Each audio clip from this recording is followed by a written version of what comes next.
The House will come to order. The Pledge of Allegiance will be led by Representative Kelty.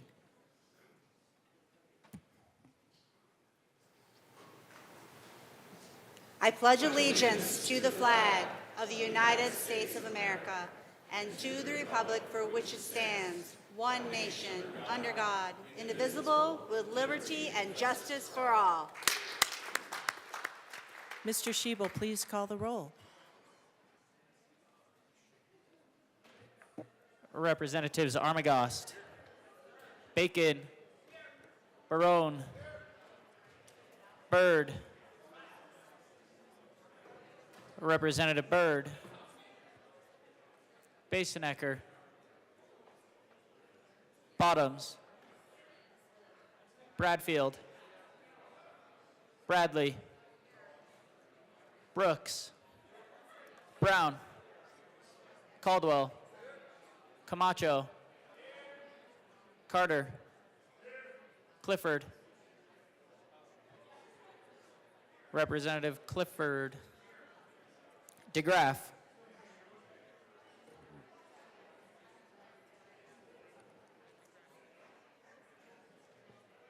Representative DeGraff, Excused.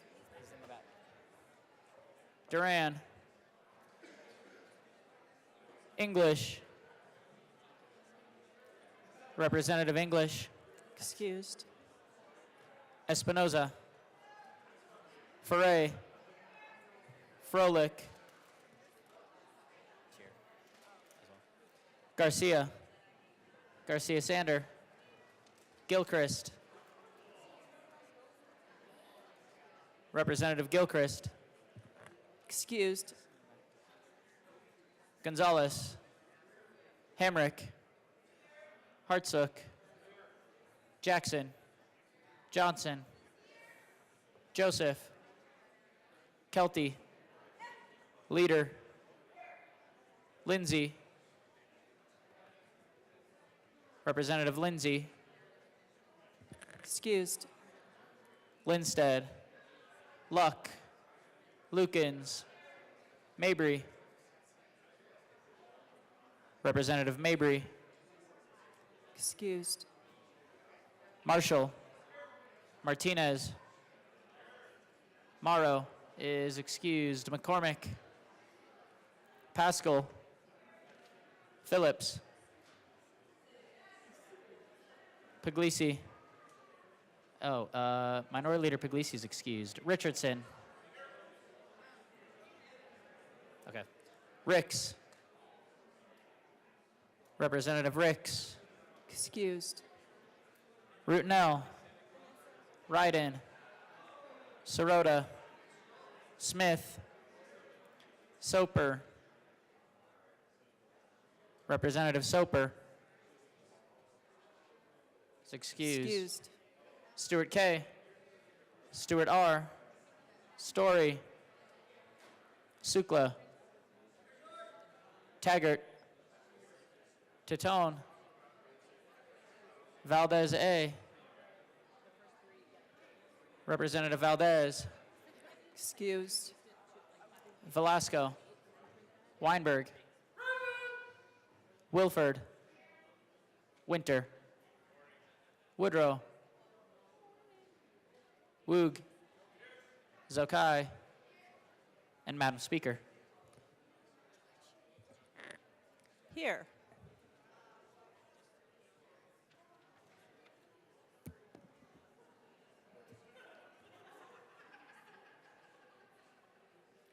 With 58 present, 7 excused, we do have a quorum. Representative Kelty. Thank you, Madam Speaker. I move that the Journal of Thursday, April 10th, 2025 be approved as corrected by the Chief Clerk, and as a Navy veteran, I ask for an Air Force yeehaw! That one I can do. I like this. Members, you've heard the motion that the journal be approved as corrected by the Chief Clerk. All those in favor say yeehaw. All those opposed, no. The yeehaws and the ayes have it. The motion is adopted.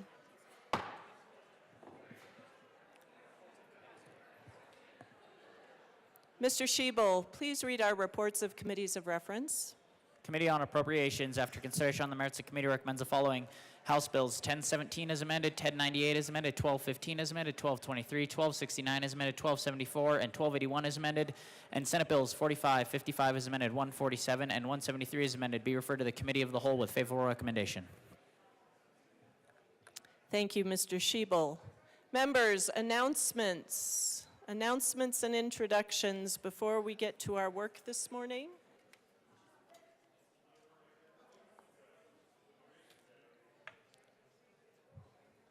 Representative English. Thank you, Madam Speaker. Good morning, colleagues.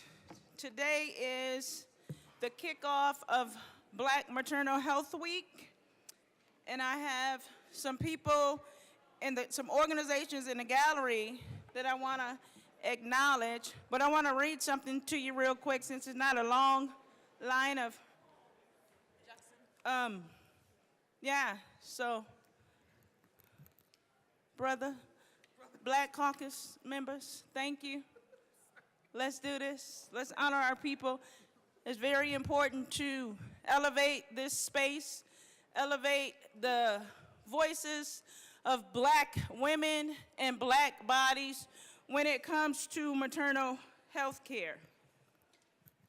The Colorado House of Representatives commends Soul to Soul Sisters, Elephant Circle, and Sister to Sister, along with participating organizations, perinatal health care providers, birth workers, and Black moms for their leadership in addressing structural racism, gender oppression, and social determinants of health inequities experienced by Black people in Colorado.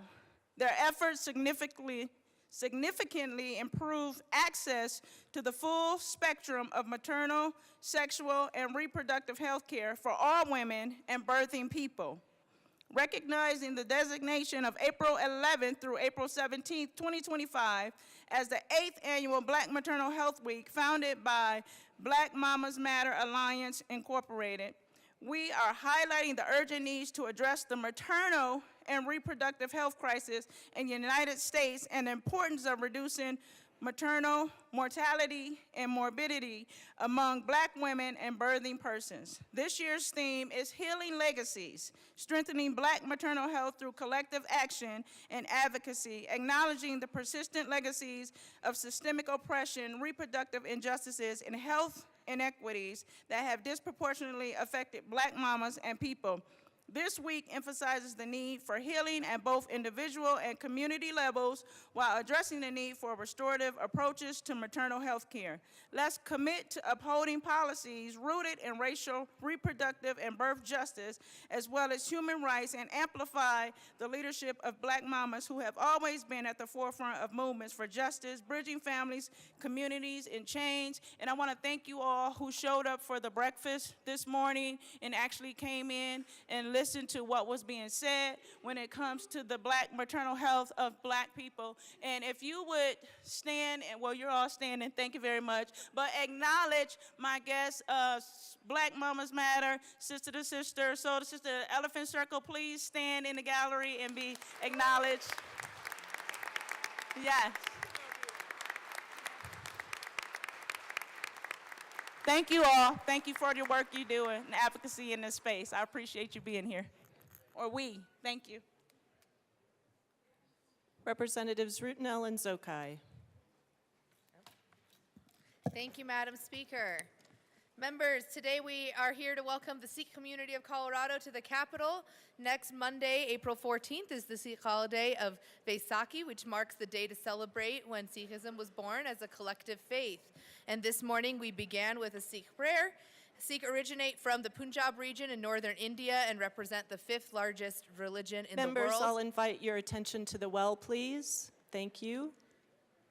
Currently, Please proceed. Thank you, Madam Speaker. Currently, there are more than 30 million Sikhs around the world who celebrate Vaisakhi every year and the Sikh community of Colorado is proud to help bring this wonderful cultural celebration to the people's capital. They hope this event will be a great educational opportunity for the Colorado community to better understand their culture, religion, and people. I also would like to note that Sikhs are victims of far too many hate crimes in the United States and are often targeted because their followers wear turbans and keep beards. And their goal today is to increase awareness and help fellow Colorado residents better understand their culture and contributions to our local community. And I will let you do both of those. So today at Representative Rutnell. Thank you, Madam Speaker. Today at noon, the Sikh community arranged for lunch for all the members, staff, and public in the Capitol. This is traditionally known as langar, which is known as a community kitchen open to all, no matter what their faith, gender, age, or status is, and it is offered by every single gurdwara in the world. I remember my time when I visited India. It was always an incredible experience being able to visit. I also want to highlight that Governor Polis will be signing a proclamation later today to recognize April as Sikh Awareness and Appreciation Month at 11:15 a.m. on the first floor. So let's please welcome our Sikh members here today.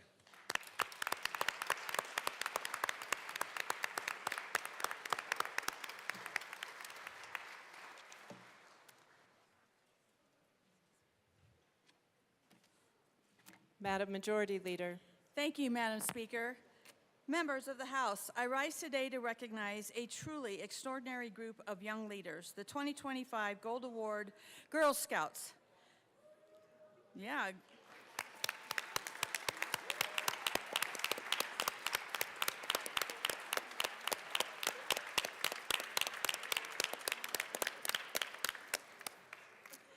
Gold Award Girl Scouts are rock stars, role models, and real-life change makers. These exceptional young women have earned the highest honor in Girl Scouts by identifying pressing issues in their communities and creating sustainable, lasting solutions.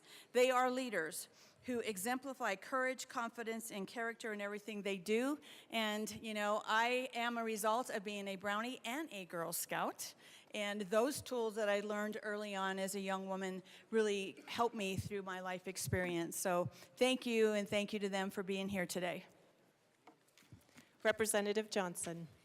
Thank you, Madam Speaker. I also stand proudly to recognize our girls who earned the Gold Award. These are very exceptional leaders. They're rising stars. Very much would love to see many more of you here under the Gold Dome. I also am a product of being a Brownie and a Girl Scout. It's actually what got me into the medical industry when I learned how to do first aid as a Girl Scout, and it very much can launch you all into your futures. So you get to explore what your interests are, build relationships that last a lifetime, and develop your personalities as you develop your leadership skills. So very much reach for the scars. Thank you so much for being here, and I would encourage all my colleagues to go and say, congratulations for this honor, and to go introduce yourselves to these future leaders.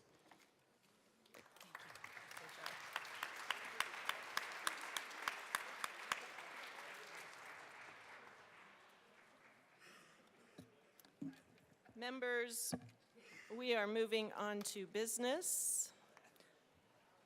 Madam Majority Leader. Thank you, Madam Speaker. I move to proceed out of order for consideration of Senate Joint Resolution 10. Seeing no objection, we will proceed out of order for consideration of Senate Joint Resolution 10. Mr. Schiebel, please read the title of Senate Joint Resolution 10. Senate Joint Resolution 10 by Senators Bridges and Baisley, also Representatives Armagost and Joseph, concerning the designation of March 17th, 2025 as Colorado Aerospace Day. Representative Joseph.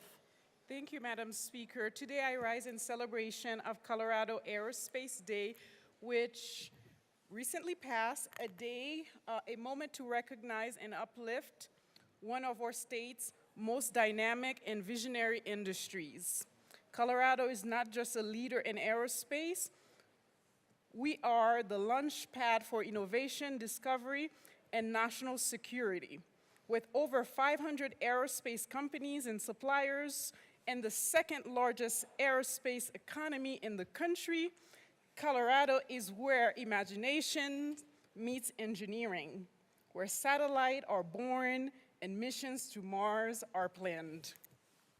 Representative Armagost. Thank you, Madam Speaker. Our aerospace sector fuels not only the skies, but our schools, our communities, and our economy. It brings together brilliant minds from engineers and astronauts to students dreaming big in STEM classrooms across the state. These are high-skill, high-wage jobs that represent the future of our workforce. But this industry is more than just rockets and research.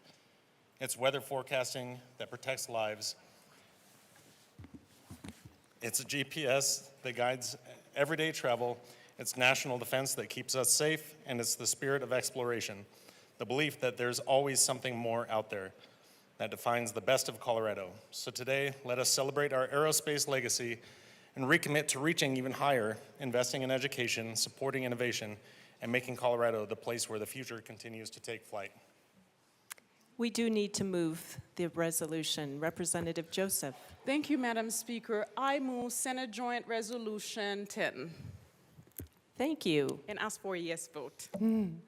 Thank you, Representative. Representative Luck. Thank you, Madam Speaker. Many people get their start in this industry as young little boys and girls playing with rockets. And I would be remiss if I did not highlight that in my district there is a world-renowned rocket manufacturer, Estes, that produces all of those kids' rockets for play, and you are welcome anytime to come and participate in such fun launches that they do. Seeing no further discussion, the motion before us is the adoption of Senate Joint Resolution 10. Mr. Schiebel, please open the machine and members proceed to vote. Representative Ricks, how do you vote?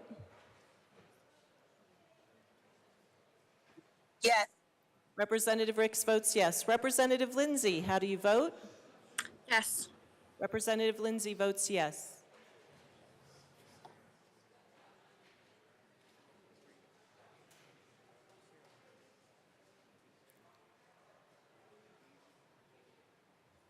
English, Rutenell, and Valdez.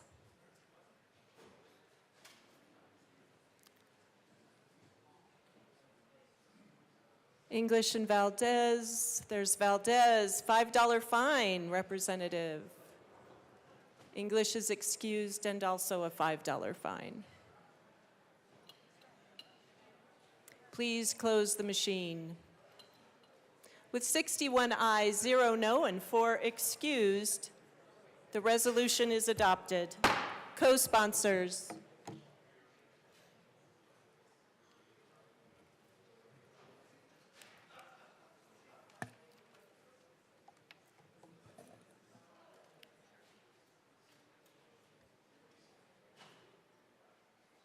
Please close the machine.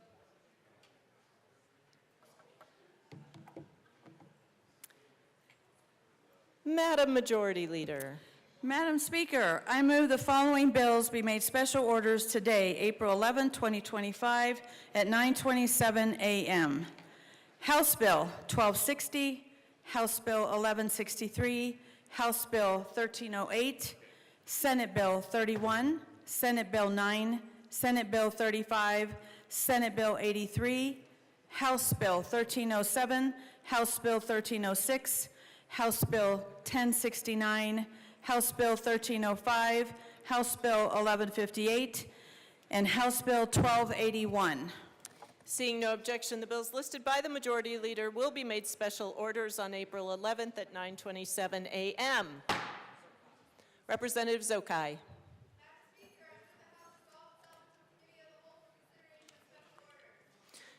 Members, you have heard the motion. Seeing no objection, Representative Zokai will take the chair.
The committee will come to order. With your unanimous consent, the bills will be read by title unless there is a request for reading a bill at length. Committee reports are printed and in your bill folders. Floor amendments will be shown on the screen on iLegislate and in today's folder on your box account. Bills will be laid over upon motion of the Majority Leader, and the court rule is relaxed. Madam Majority Leader. Thank you, Madam Chair. I'd like to move House Bill 1260 till after House Bill 1308. House Bill 1260 will be moved to after 1308.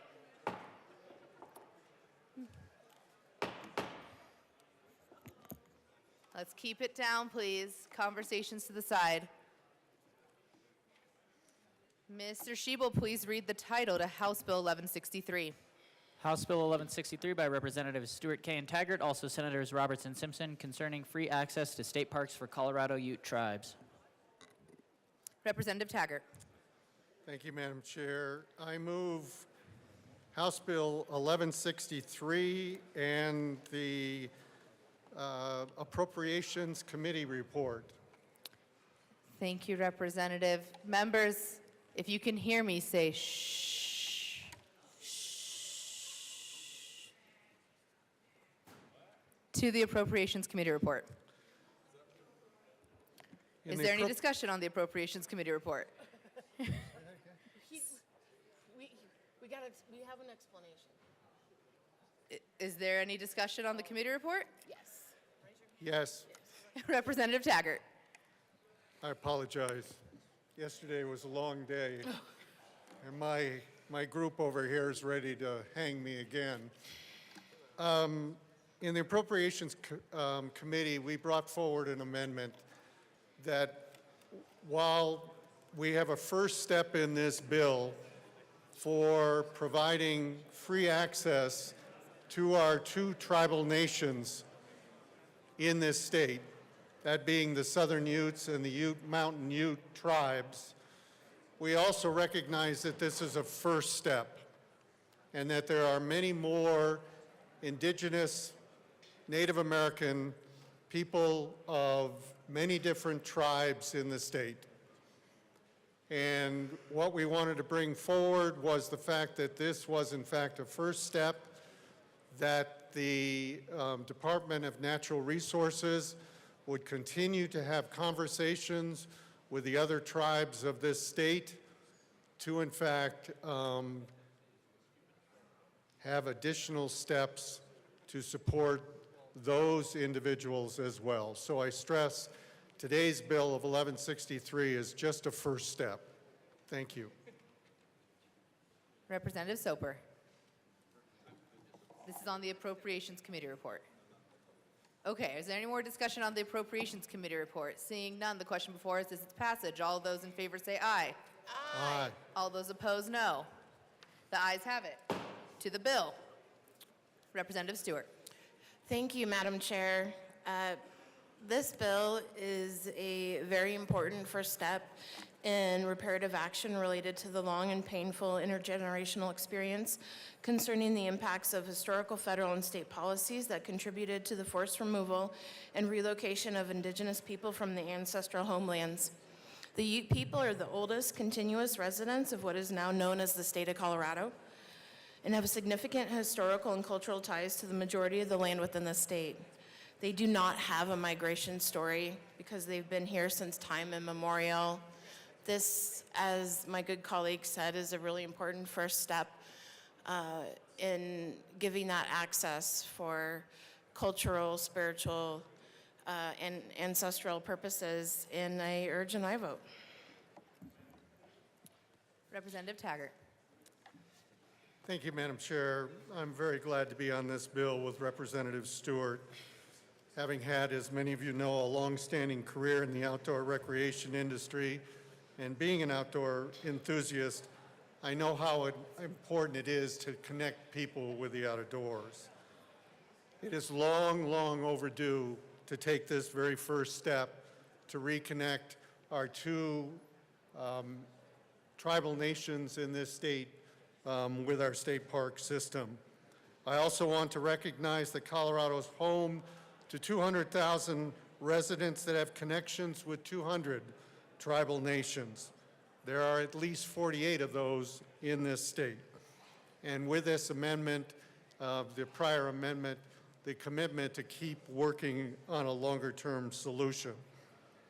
So we need to recognize that 1163 has a relatively narrow scope at first, but it was the product of formal government-to-government consultation with DNR, CPW, and the land-based tribal nations. So with that, I ask you for an aye vote on this, on 1163, which you already did. Representative Soper. Thank you, Madam Chair, and it's an honor to serve with you. And an honor to serve with you. Members, I heard this bill in House Agriculture Committee, and I rise to support this bill and to tell you why I'm very impressed that this was being brought before us today.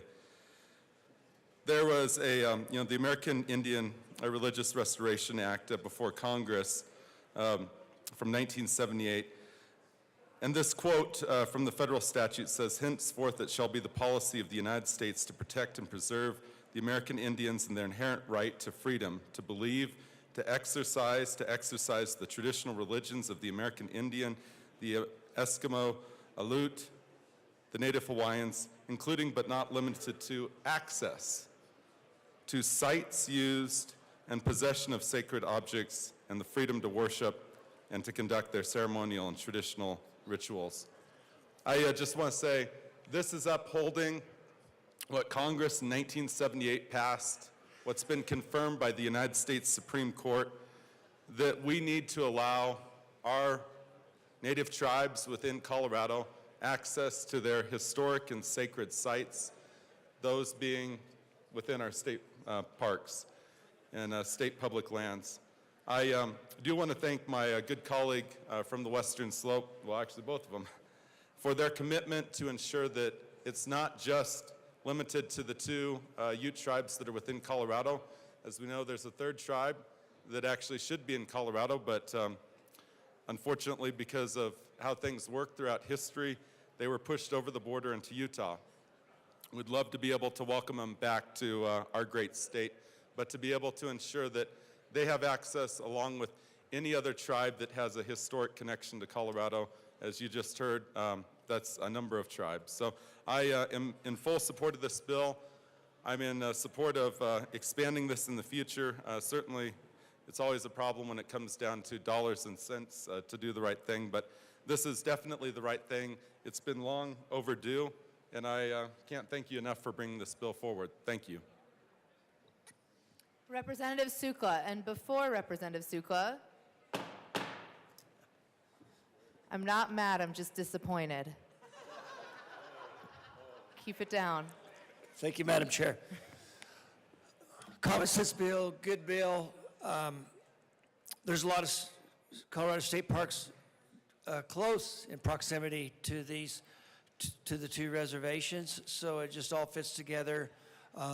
One interesting one is up on the San Juan Mountains, which is on the forest, the San Juan Forest, and there's a Ute sweat lodge up there at about, I'd say, 12,000 feet, and it's 5 miles away from the state park. So they can go up there and do the sweat lodge on the forest, and then they can go visit their state park for free.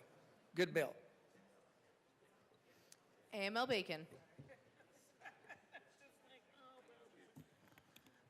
Yes, and members, and for those who are following this conversation, I also just want to recognize that I've also had an opportunity to be reached out to talk about this a little bit. The only thing that I will add, I do want to thank the sponsors for doing what was asked of them on behalf of this legislature and on behalf of the sovereign nations who have been asking us for quite some time to kind of get out of their way so that they can talk about the things that are important to their own communities.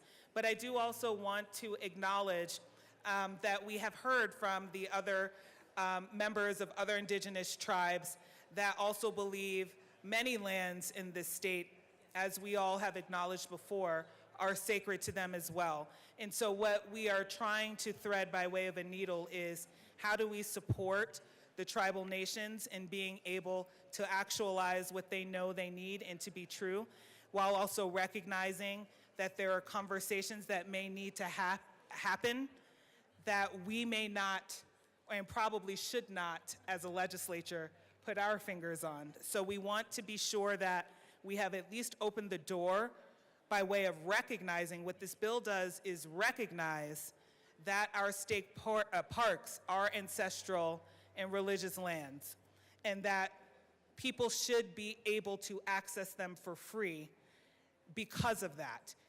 And however, the bill may not go as far to reach all of our tribes, but we do believe this is a tangible step. And the last thing I would say is this is something that I think our caucus and the legislature will also watch over time, in that we highly encourage the chiefs and the elders of all of the tribes to figure out the steps forward. The last thing I will say is, in the last couple of years, we have done a lot to figure out how to get some money in through, whether it's, I don't want to say enterprise, well, 5 people are listening, but how to figure out how to get some dollars into CPW. And I would want to say, if this is something that we can prioritize, in thinking about next year, to, in essence, give back the land that was taken so that people can access it for free to connect to their culture and spirituality, we should. So we encourage those conversations to happen, and we encourage being given the advice to do what it is that we need to do to move to the side so that these communities can make decisions for themselves. So thank you to the sponsors. I did want to acknowledge what we heard. I do know there will be conversation on this in the Senate. And then I just wanted to say that many of us will commit to ensuring that these conversations continue to happen, and that we do create this road, that this land is accessible the way it should have been from hundreds of years ago. Thank you. Any further discussion? Seeing none, the question before us is the passage of House Bill 1163. All those in favor say aye. All those opposed, no. The ayes have it. House Bill 1163 passes. Mr. Schiebel, please read the title to House Bill 1308. House Bill 1308 by Representatives Weinberg and Pascal, also Senator Baisley, concerning extending the deadline for the Office of Information Technology's first annual report on the statewide longitudinal data system. Chat, the noise level is sus. Well, ask an 8-year-old what that means. Representative Weinberg. Thank you. I'd like to move House Bill 1308. To the bill. Thank you. Fellow colleagues, very simple. We just are looking for an annual report deadline extension. This came at the request for OIT to play catch-up, and I believe it's a very simple bill, and I would urge an aye vote. Representative Pascal. So this is for the statewide longitudinal data system, which is a database to be able to go across time and across many agencies within the government, so multiple levels of education and labor and development, labor and employment, so that folks can get data so that they can look at how our education is impacting our employment and to be able to do future planning. This is a software project that is in process and just needs a little bit of a deadline extension. So I ask for an aye vote. Is there any further discussion on House Bill 1308? Seeing none, the question before us is the passage of House Bill 1308. All those in favor say aye. Aye. All those opposed, no. The ayes have it. 1308 passes. Mr. Schiebel, please read the title to House Madam Majority Leader. Thank you, Madam Chair. I'd like to move House Bill 1260 till after Senate Bill 31. House Bill 1260 will be moved to after Senate Bill 31.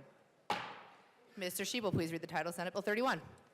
Senate Bill 31 by Senator Roberts, also Representative Soper and Velasco, concerning government agency assistance in services related to wireless communication.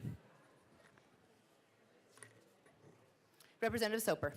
Thank you, Madam Chair. I move Senate Bill 31 and the House Business Affairs and Labor Committee report. To the committee report. So in committee, we had a simple amendment that struck a couple of lines from the bill, and we're actually going to later be running an amendment that actually clarifies some of what we struck, and this is really just was a technicality in nature, and ask for a yes vote.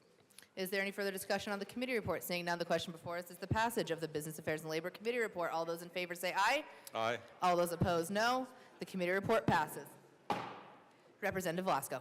To the bill, right? To the bill, Representative Velasco. Thank you, Madam Chair. We do have an amendment. I move Amendment L12 to Senate Bill 31 and ask that it be properly displayed. That is a proper motion. Give us one moment.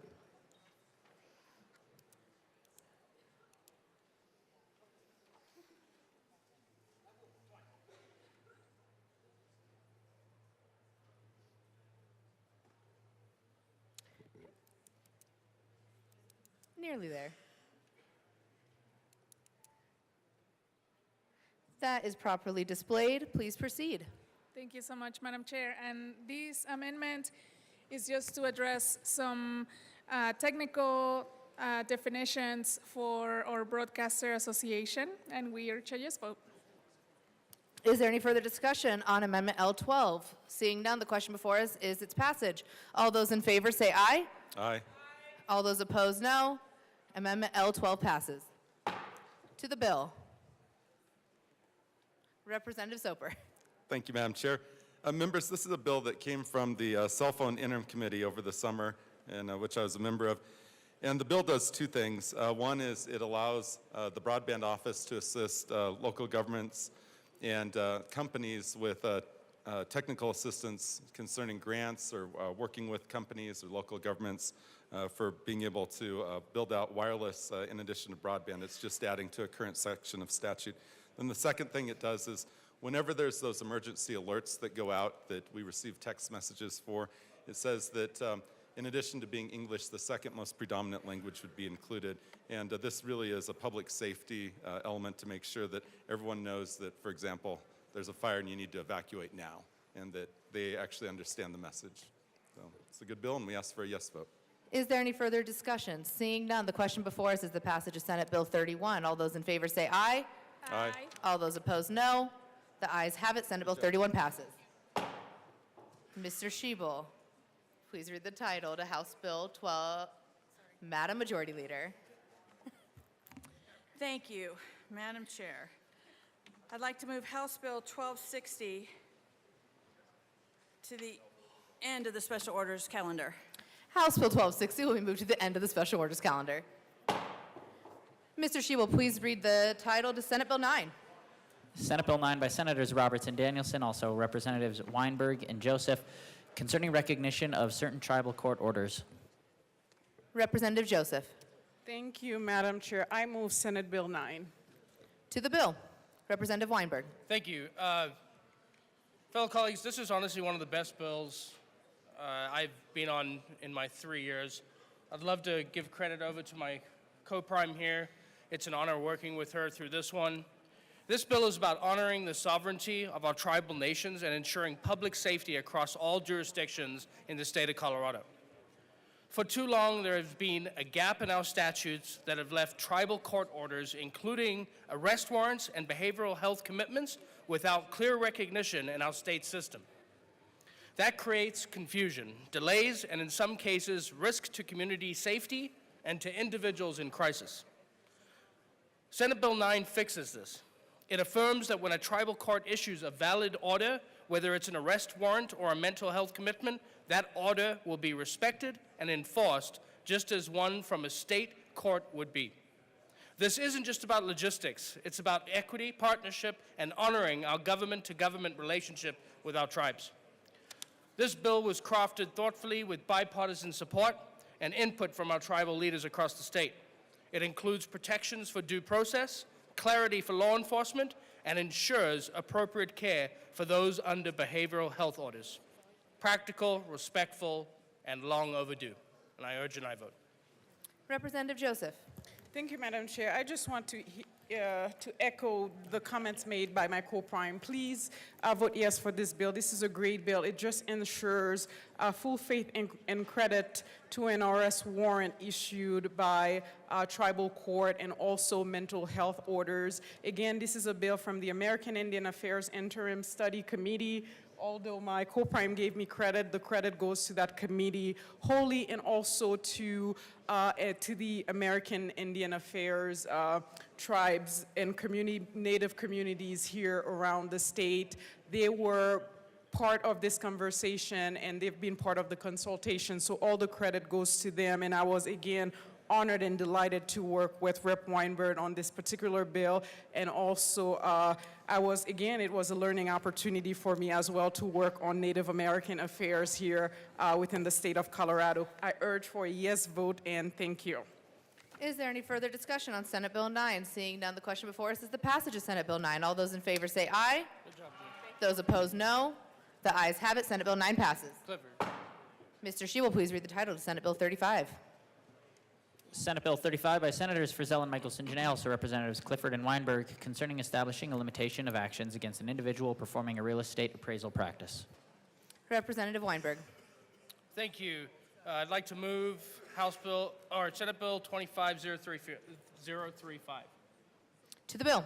Thank you. Geez, we're getting some work done today, aren't we? Fellow colleagues, I rise today in strong support of Senate Bill 2535. This is a bill about fairness, clarity, and legal certainty. As it stands today, Colorado law does not provide a clear timeline for when claims can be brought against real estate appraisers. This opens the door to indefinite liability, something we would not accept in most professions. Appraisers play a critical role in our real estate markets. They provide objective professional valuations that lenders, buyers, and sellers rely on to make significant financial decisions. Without a defined statute of limitations, appraisers face the threat of lawsuits many years after completing a report, long after evidence may have eroded, and well beyond what is reasonable for due process. This bill addresses that by setting a 5-year statute of limitations from the date the appraisal report is completed and transmitted. It strikes the right balance. It protects appraisers from open-ended liability while preserving the ability to bring claims for fraud, misinterpretation, or discriminatory practices under existing timelines. It includes a thoughtful exception for consumers or lenders when those claims are tied to specific loan or transactions. Again, another bill that protects our state, and I urge an aye vote. Representative Clifford. We heard this bill last year as part of the appraiser's sunset, or this particular concern. One of the things that has changed with appraisers over time after the 2008 crash is before that time, it was not uncommon for you to hire an appraiser. And now appraisers only are hired by the financial institutions, and that has changed a lot of their work significantly in how they market themselves, how they engage themselves. But one of the things that we heard that was concerning is their record-keeping requirements, both federally and state, are 5 years. And that is the amount of time that they have to keep records. This bill corrects them being able to be sued by third-party lenders that have purchased loans and purchased loans and purchased loans later as a fallback if there is some sort of bubble where they look at the appraisals as low-hanging fruit. We don't think that they're low-hanging fruit. What this bill does not do is impact the original homeowner or the person that was directly responsible for getting the appraisal, or that was purchasing the property, owned the property, et cetera, or the original financial institution that made the loan that ordered that appraisal. If there is something that is a bad appraisal, which do happen from time to time, they're rare, but they happen, but we're not taking away the current rights as they exist today or ever for people that are the owner of that appraiser, of that appraisal. This does impact what happens in the downstream markets. And I'm very excited that we're going to get this problem solved in the state of Colorado. This is a very good bill. Please vote yes. Is there any further discussion? Seeing none, the question before us is the passage of Senate Bill 35. All those in favor say aye. All those opposed, no. The ayes have it. Senate Bill 35 passes. Mr. Schiebel, please read the title to Senate Bill 83. Senate Bill 83 by Senators Doherty and Frizzell, also Representatives Brown and Garcia-Sander, concerning limitations on restrictive employment agreements. Representative Brown. Thank you, Madam Chair. I move Senate Bill 2583 and the Business and Labor Committee report. To the committee report.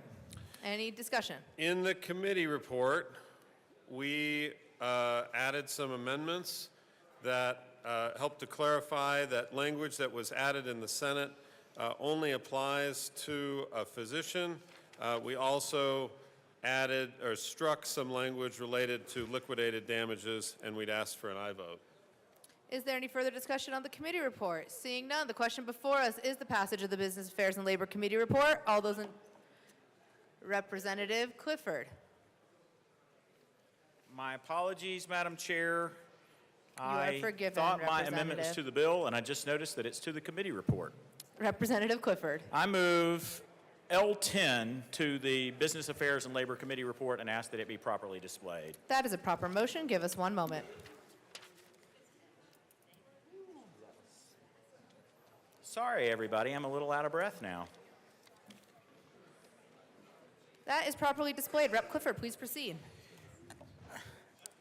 Members, last year I ran a very big piece of legislation that we called the TRAP bill that was designed to make sure that employers and employees have proper agreements when it relates to an employee taking a job and then ending up being indebted to the employee. And there are certain instances, and certainly in the medical field, that is a place where that can happen. If you send someone and you pay them for their training, or if you pay for their medical school, or you pay for their nursing license, or you pay for them to become a phlebotomist, it is completely okay in this state for you to allow some repayment or wholly repayment for that training. But we got very deep in the weeds for what that looks like, and just in July, we had a law that went into effect that basically outlined exactly how these things work. What I was concerned about here is the Senate Business Committee adopted an amendment, number one, that I don't think fit their title to begin with, but that's neither here nor there now, but it impacts how these employers and these employees relate to each other as they get hired. It should never be the employee's job to pay for the billboard that had you get hired. It should never be the employer's job to pay for expenses that are normal cost of doing business and then to saddle you with debt if you leave an employer. There are some provisions that allow that. We have something in the Attorney General's office where they can file and do this properly, and we need to keep everybody functioning inside of what we just created, and this impacts that. So I request an aye vote. Is there any further discussion on Amendment L10? Representative Brown. Thank you, Madam Chair. I appreciate my good colleague and his commitment to this issue. This language that would be struck by this amendment was part of an agreement that we had in the Senate with the Hospital Association in particular. And, you know, we've had a number of discussions this morning and last night about whether this particular language fits under the title. I think it is ambiguous at best. I think that there is a case to be made that this does fit under the title. We're going to ask for a no vote because this is not in keeping with the agreement that we made with the hospitals. Yeah, there you go. Thank you. Is there any further? Representative Hartsook. Thank you, Madam Chair. I rise in opposition to this amendment. As was just stated by our colleagues on the bill and the committee report here, they got it to where they worked very hard in committee. They got to where they needed it to be, and this amendment then takes them back. So I urge a no vote. Thank you. Representative Clifford. Members, this is a very important amendment. I urge a yes vote. Is there any further discussion on Amendment L10? A division has been called. We will stand in a brief recess.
The committee will come to order. The question before us is the adoption of Amendment L10 to Senate Bill 83. A division has been requested. All those in the chamber not entitled to vote, please sit and remain seated. All those in favor of Amendment L10, please stand and remain standing in one place or raise your hand and keep it raised until the count is taken.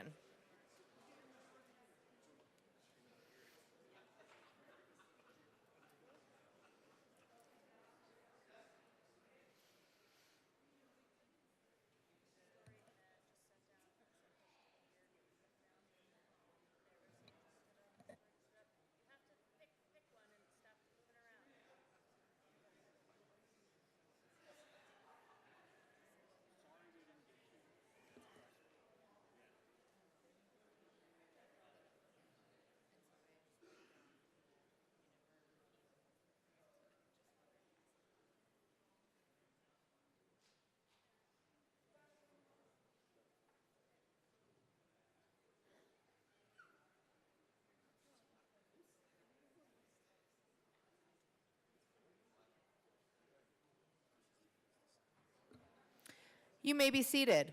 All those opposed, please stand and remain standing in one place or raise your hand and keep it raised until the count is taken.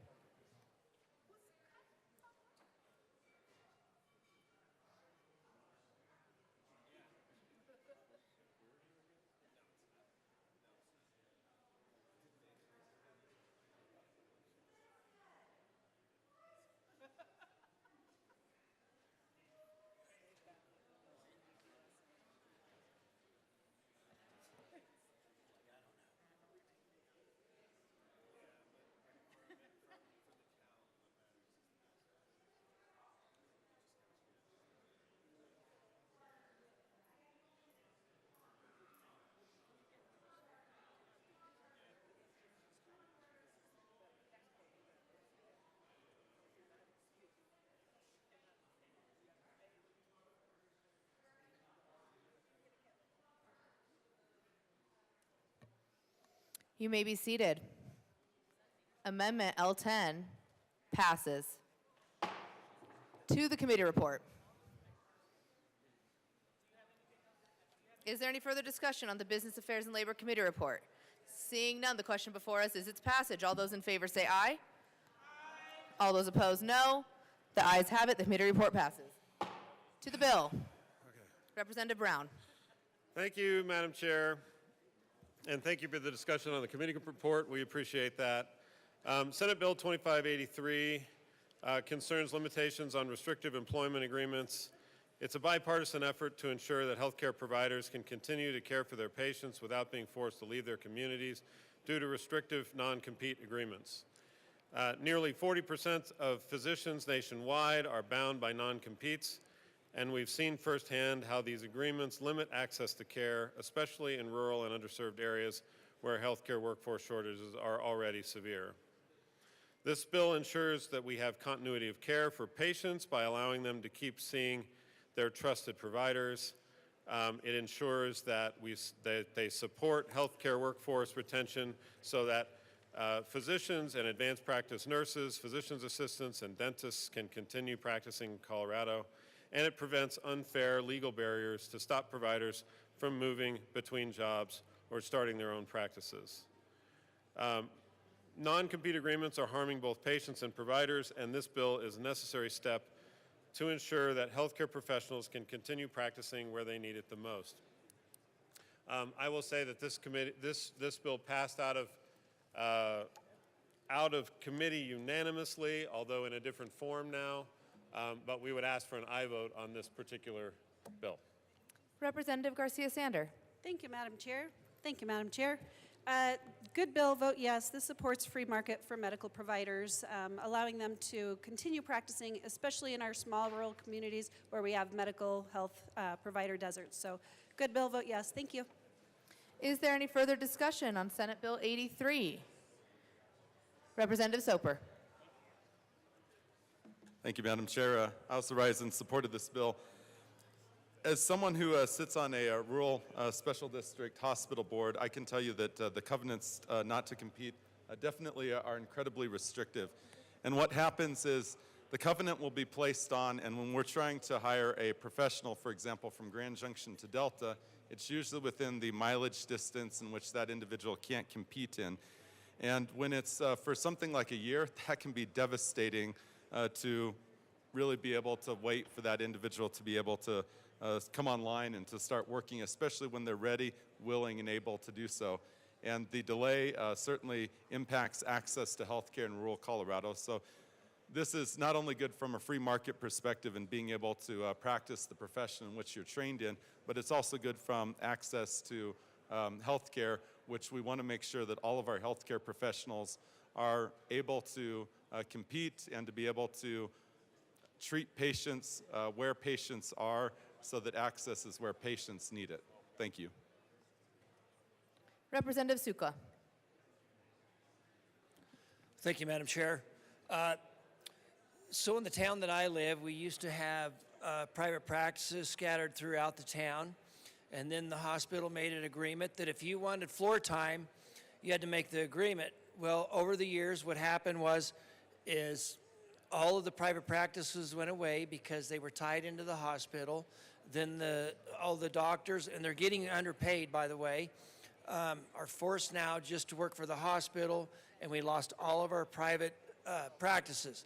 So this is a very good bill, because what this bill will do is if they have a disagreement with the hospital, they can now start the private practices again, and it's a good bill, and I would encourage a yes vote. Any further discussion on Senate Bill 83? Any further discussion on Senate Bill 83? Seeing none, the question before us is the passage of Senate. Representative Clifford. Members, I rise in support of this bill. I think this is a really great bill. I apologize for those of you that were surprised by the amendment a moment ago.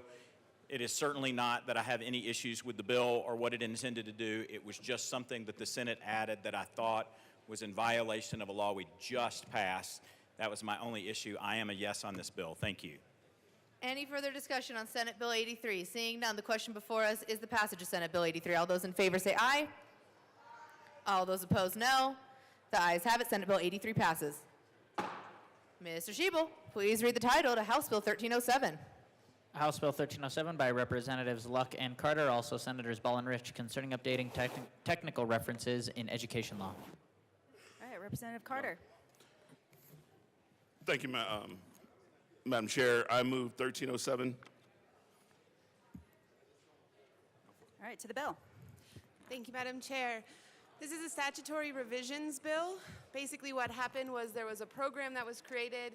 In that program, a definition was made part of the initial statute. That definition was referenced in other sections of statute not connected with the program.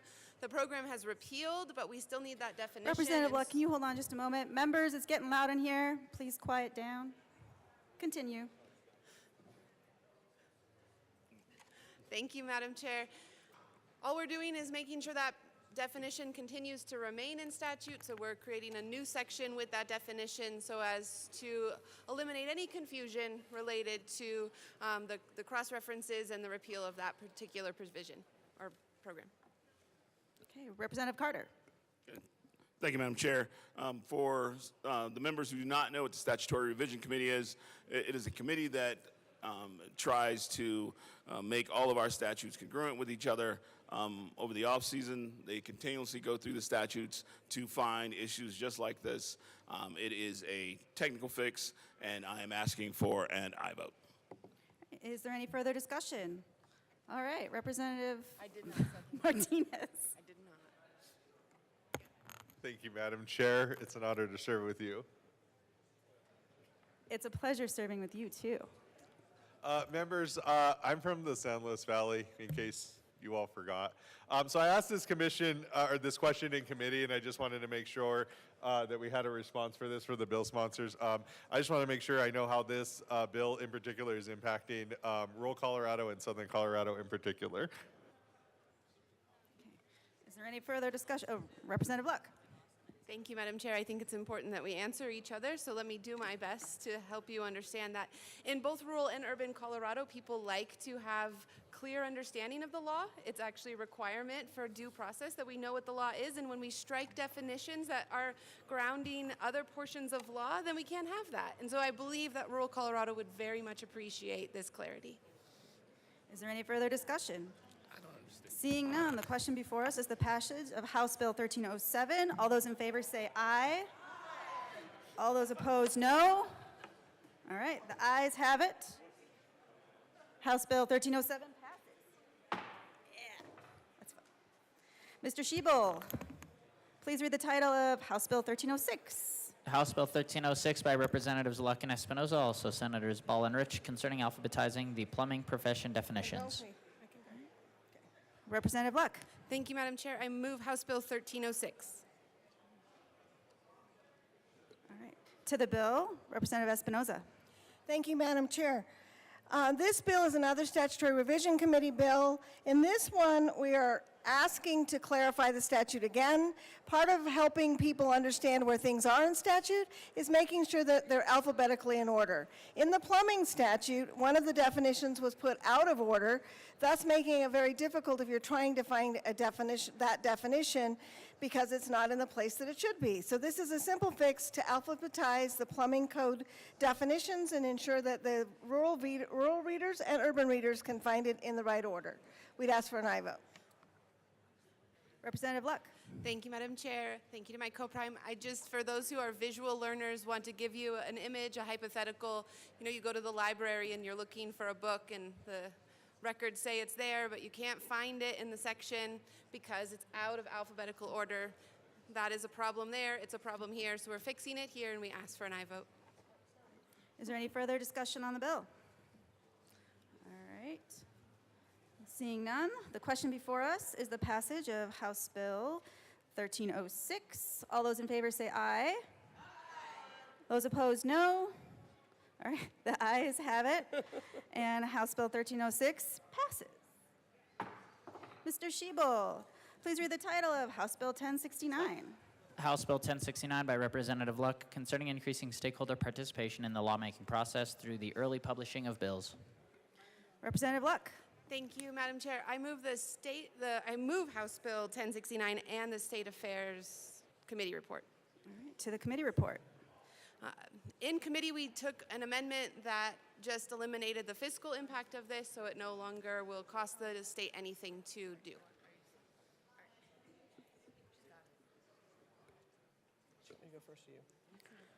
Is any further discussion on the committee report? All right. To the bill. All right, so now the question all right. The question before us is the passage of the committee report.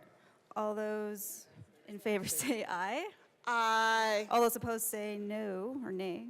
All right, hearing none, the State Civic, Military, and Veterans Affairs report is adopted. To the bill. All right, now to the bill. Representative Hamrick. Thank you, Madam Chair. Today I'm here to present House Bill 25-1069, a proposal aimed at enhancing the transparency and inclusivity of our legislative process. This bill advocates for a significant advancement in how we as elected representatives engage with our constituents on legislation that shapes our state. Our House bill establishes a procedural framework for publishing bill drafts or titles on the public online forum well before they are formally introduced in the legislative process. This preemptive disclosure serves to foster greater public engagement and feedback, ensuring that our legislative processes are both transparent and responsive to the needs of the people we serve. In recent years, we've observed a growing demand for transparency in governmental operations. Our constituents want more than just periodic updates. They seek they seek active participation in the lawmaking process. However, under our current system, drafts and proposals often remain obscured from public view until their formal induction, limiting the opportunity for public interaction and feedback. House Bill 1069 creates a public online forum. This forum will be hosted on the official website of the General Assembly, where drafts and titles of proposed bills can be published. It has a structured timeline for publishing. Legislators can publish, if they choose, up to 3 versions of each bill or title, providing ample opportunity for public review. It also has transparency and a disclaimer.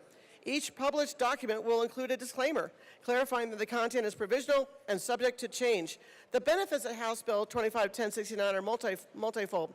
It's optional. You don't have to do it if you don't want it. It will enhance public insight and input. it will increase accountability, and it will prevent the feedback loop that early exposure legislation ideas prevents. So I urge an aye vote for House Bill 251069. Representative Luck. Thank you, Madam Chair. My co-prime did an excellent job of outlining this whole policy. I just would reiterate the fact that this is fully voluntary, completely voluntary. If legislators want to be able to pre-post their bill title drafts or even just their bill titles for people to be able to then engage the process and raise their hand and say, I have an interest in this topic before the legislative session starts, before everything gets kicked off and crazy, then they can do that. If they decide not to, they don't have to. I will also note that this will not start, if passed, for a few fiscal years so as to give IT the necessary time to build out the system. Is there any further discussion on the bill? All right, seeing none, the question before us is the passage of House Bill 1069. All those in favor say aye. Those opposed, no. The ayes have it. House Bill 1069 is passed. Mr. Schiebel, please read the title of House Bill 1305. House Bill 1305 by Representatives Espinoza and Bradley, also Senators Exum and Catlin, concerning the extension of the repeal date of the reporting section of the Colorado Child Abuse Prevention Trust Fund Act. Representative Bradley. Thank you, Mr. Chair. In 1989, the General Assembly created the Child Abuse. I move House Bill 25-1305.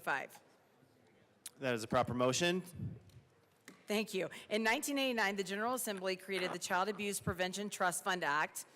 CRS specifies that the purpose of the act is to promote primary and secondary prevention programs that are designed to prevent child trauma and maltreatment before it occurs, lessen the occurrence of child abuse and neglect, and mitigate the impacts of adverse childhood experiences to reduce the need for state intervention through child welfare actions and economic support for families experiencing poverty. In relevant part, the Act created the Colorado Child Abuse Prevention Trust Fund, which is subject to annual appropriation and out of which grants are awarded for the startup, continuance, expansion, or evaluation of child abuse prevention services and programs to prevent or reduce prenatal substance exposure. The Act requires the Department of Early Childhood to contract for an independent evaluation of the trust fund, including administrative costs of operating the trust fund and the cost effectiveness and impact of the grants on reducing and preventing child abuse. In 2024, by enacting SB 24-135 and at the request of the department, the General Assembly extended the deadline for this report by 3 years from November 1st, 2026 to November 1st, 2029. Representative Espinoza. Thank you. And as a result of that extension, we must make a modification. This is a statutory revision bill as well.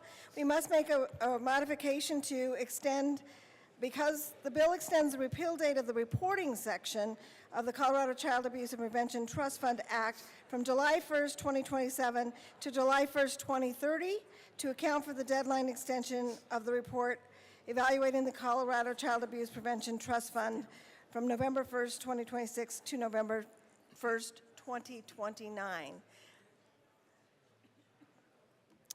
That's it. We'll have a report. We want to make sure we have the report based on the time we're doing. Please vote yes. Good bill, vote yes.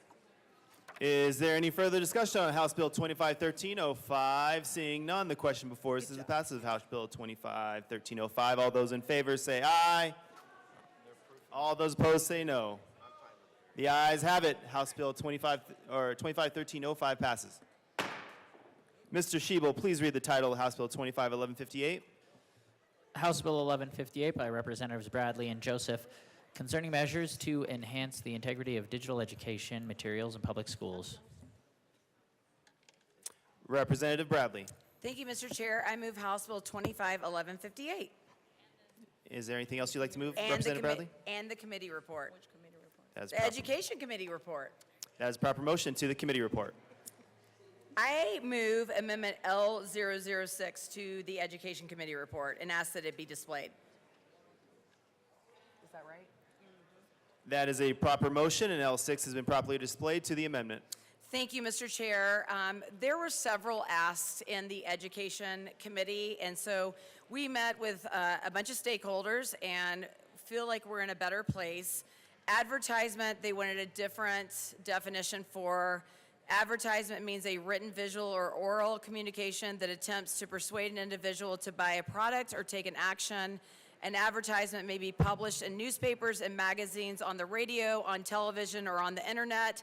So these are not static advertisements. There was some stipulation where people thought that maybe a cigarette ad from the 1960s would get the schools in trouble. That is not what we're talking about. We are talking about dynamic ads targeting children.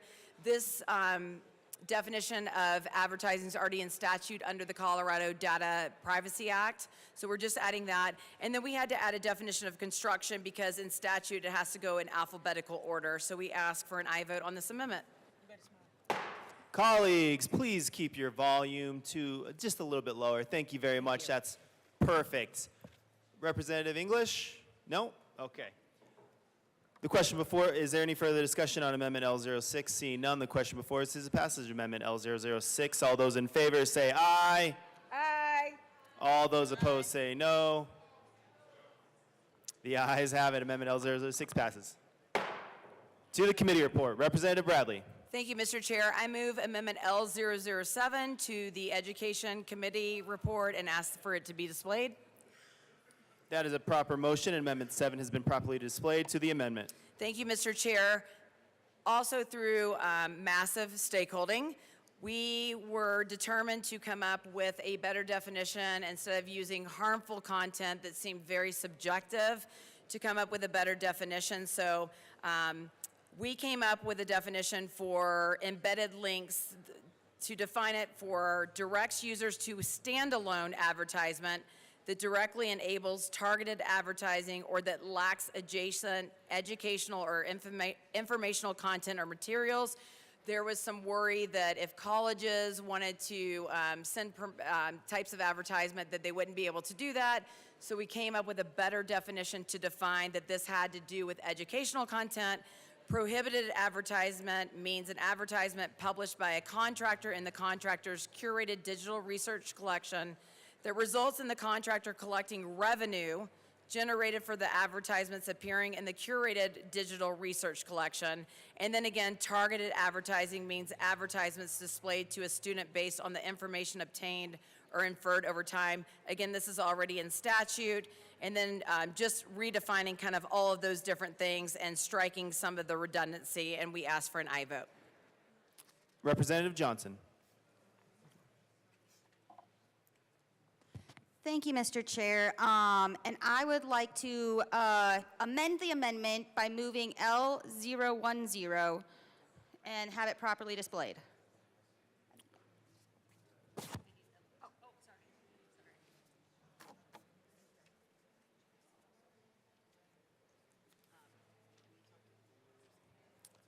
That is a proper motion, and Amendment 10 has been properly displayed. To the amendment, Representative Johnson. Thank you, Mr. Chair. Very much love the amendment. This amendment to the amendment just makes sure we're also excluding animal husbandry terminology when this comes to terms and educational materials such as artificial insemination, castration, or breeding aspects, just so that way we're making sure our rural education and agricultural education is still presented without any duplicates or complications in the system. I urge a yes vote. Representative Bradley.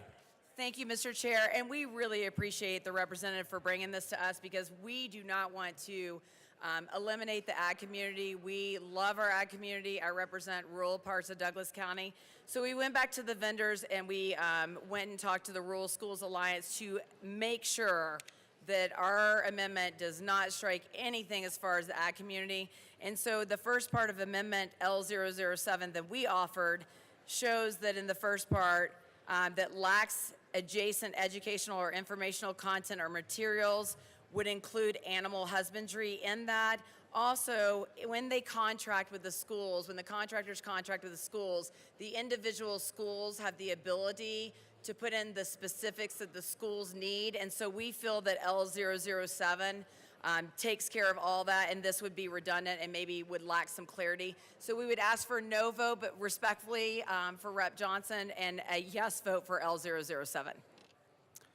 Representative Brantley, we're on Amendment L10, so I will take the first part of what you said and then call Representative Johnson. Representative Johnson.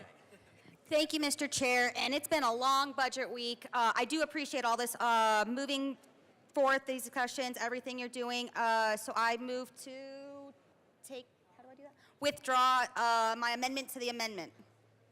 I don't know, don't look at me. I don't think I did that correctly. Representative Johnson, would you like to try again? Yes, Mr. Chair. I move to withdraw L010. That is a proper motion. Amendment L10 has been withdrawn. To the amendment. Amendment L007, so we're on the same page. Representative Bradley? No? Bradley. Thank you, Mr. Chair. I ask for an aye vote for L007. Is there any further discussion on Amendment L007? Seeing none, the question before us is the passage of Amendment L007. All those in favor say aye. Aye. All those opposed say no. Yet again, the ayes have it. Amendment L007 passes. To the education report. Is there any further discussion on the education report? Seeing none, the question before us is the passage of the education report. All those in favor say aye. All those opposed say no. I can, and then you wrap it up. The education report passes. To the bill. Representative Bradley. Thank you, Mr. Chair. House Bill 1158 has been a labor of love and has been stakeholdered to, I think, an inch of its life. The representative from Denver who helped me last year is not here, but I wanted to give her a shout out. And the representative from Boulder who worked tirelessly with me and wrote the entire legislative declaration, and for a variety of reasons had to step off this bill, has my heart and loves students and wants to protect students, and I appreciate her more than she will ever know. We all have reasons for wanting to protect children, and we all have different policies to get there. I want to thank Rep. English for jumping on this Representative bill. Bradley, 1 second. Colleagues, we are at Friday. Everyone's having a good time, but I'd ask you to keep your good time at a lower level or outside this room. Representative Bradley. Thank you, Mr. Chair, because this is a really important bill for me, and this is a really important bill, I think, for our schools, and it's a really important bill to help keep our students safe. We have 2 social media bills moving through this session. This is kind of the same thing that the social media bills are aiming to do. We're trying to protect kids, but we're trying to do it in the schools. We're trying to remove harmful content off of our schools. We're 45th in the nation for schools, and we're trying to keep our kids protected. And so that's what this bill is trying to do. And for the record, I removed 3 pages off of this bill that removed all reference to the libraries. So 3 pages was scrubbed from this bill to remove any referral to the libraries, just for the record. Commercial vendors or other entities that provide digital platforms or media intended for use by K through 12 students should certify that the content is free of advertising or marketing. And both of the biggest vendors have come to the table, and I am grateful to them. They sat with us and spent hours yesterday because they don't want this to happen to the children either. This bill ensures vendors respect Colorado students and educators and gives school districts the ability to hold them accountable for providing safe educational products, and I'm incredibly grateful for them sitting down with us. Representative English. Thank you, Mr. Chair. I just want to summarize the bill really quick. Education must be free from commercial influence, and learning environments must be rooted in academic integrity. Curated digital research collections must be free from ads, promotions, and embedded URLs that distract from their primary purpose. The presence of these ads is a violation of the sacred space that should be focused on intellectual development for our students. Commercial content exposes students to external pressures and distractions. Vendors that provide digital education tools need clear terms that hold them accountable for delivering commercial-free resources. When these terms are violated, public schools must be able to take decisive action, ensuring that vendors are reprimanded. Additionally, we need to empower students, parents, and educators to report these violations to ensure every voice is heard and no student's educational experience is undermined. The importance, just a little data here, students are increasingly relying on technology to advance their academic success. According to the United States Department of Education's National Center for Education Statistics, at the beginning of 2022-2023 school year, 94% of public schools require digital devices for students to use in school and provide these devices to students who do not have them. The use of technology in schools has become a necessary evil in every subject and platform.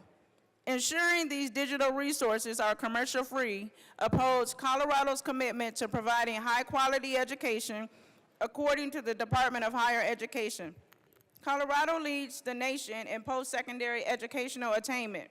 Investments in the digital integrity of Colorado's educational schools is an investment in Colorado's academic success as a whole, so it doesn't have to be evil.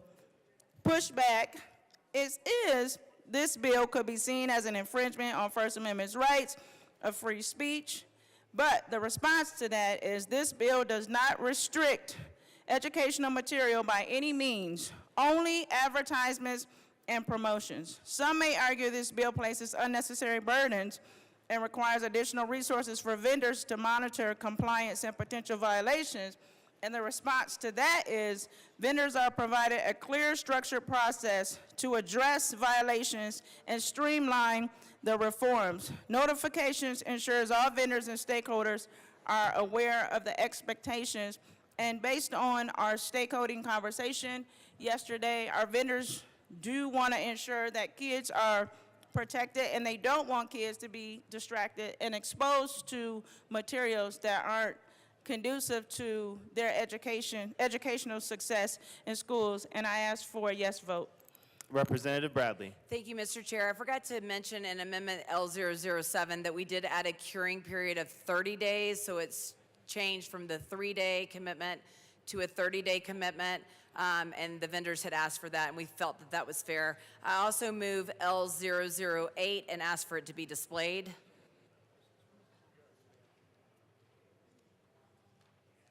That is a proper motion, and Amendment 8 has been properly displayed. To the amendment, Representative Bradley. Thank you, Mr. Chair. We just, we're striking promotions. We felt like the definitions of advertisements was enough, and that's what the vendors felt as well, so we added this last amendment to the bill, and I asked for an aye vote. Is there any further discussion on Amendment L008? AML Winter. AML Winter withdraws his request. Any further discussion on Amendment L008? Seeing none, the question before us is the passage of Amendment L008. All those in favor say aye. Aye. All those opposed say no. The ayes have it. Amendment L008 passes. To the bill, AML Winter. Thank you, Mr. Chair. I know just how hard the representative from Douglas County worked on this bill. She worked on it last year all session and then throughout the summer. She really does solid work for kids, and she's going to protect kids, and like she said, she's a mama bear. She's the most fierce fighter for kids we have in our caucus, and I'm glad that those bills coming through. I know how much work she's put into it, and I will be an enthusiastic yes, and so shall you. Thank you. Representative Johnson. Thank you, Mr. Chair. And I also stand in strong support of this amendment and thank our sponsors so much for the work. Our good colleague is a mama bear, and she puts that first to fight for our kids, and I very much appreciate the labor of love with the intensive work she did to make sure that we are not carving out any abilities to educate our kids. We are protecting them from things that they should not be exposed in an educational setting. I very much... No, there's like a bug. I very much appreciate the work she did. L007 for House District 63 is a good amendment. It makes this bill where it is not going to affect any of our education for agricultural purposes. We should call it the 007 amendment, and it really is a great amendment, a great bill. Highly encourage you to vote yes, and there's allergies. Thank you, colleagues. And just a reminder, we are still on the bill. Representative Sirota. Thank you, Mr. Chair. So this happens to be one of those bills that I have gotten a surprising amount of outreach from my district about from librarians and educators with real concerns about the bill. And it clearly has been on some kind of a journey. Last year it came out of appropriations, and I think there was a strike below made on second reading. And now we have just seen a large number of amendments. I don't know ultimately what they all do, and we'll need to take some time between second and third reading to truly evaluate that. But there were really strong concerns about the proposed banning of advertisements and especially embedded links. If this were actually carried out, it would cut off access to electronic databases altogether, since many of these databases contain PDF versions of print magazines and newspapers, including advertisements from their original printings. And I do think that access to information is really foundational to our democracy. I fully support the idea to protect our kids, and in fact, they need literacy skills to understand how to use online resources. All of that is very important, but I do have concerns that this bill is going to have the effect of stripping away important research databases for our kids to be able to use. And so until I have a better understanding of all these amendments that just happened, I'll be a no. Representative Bradley.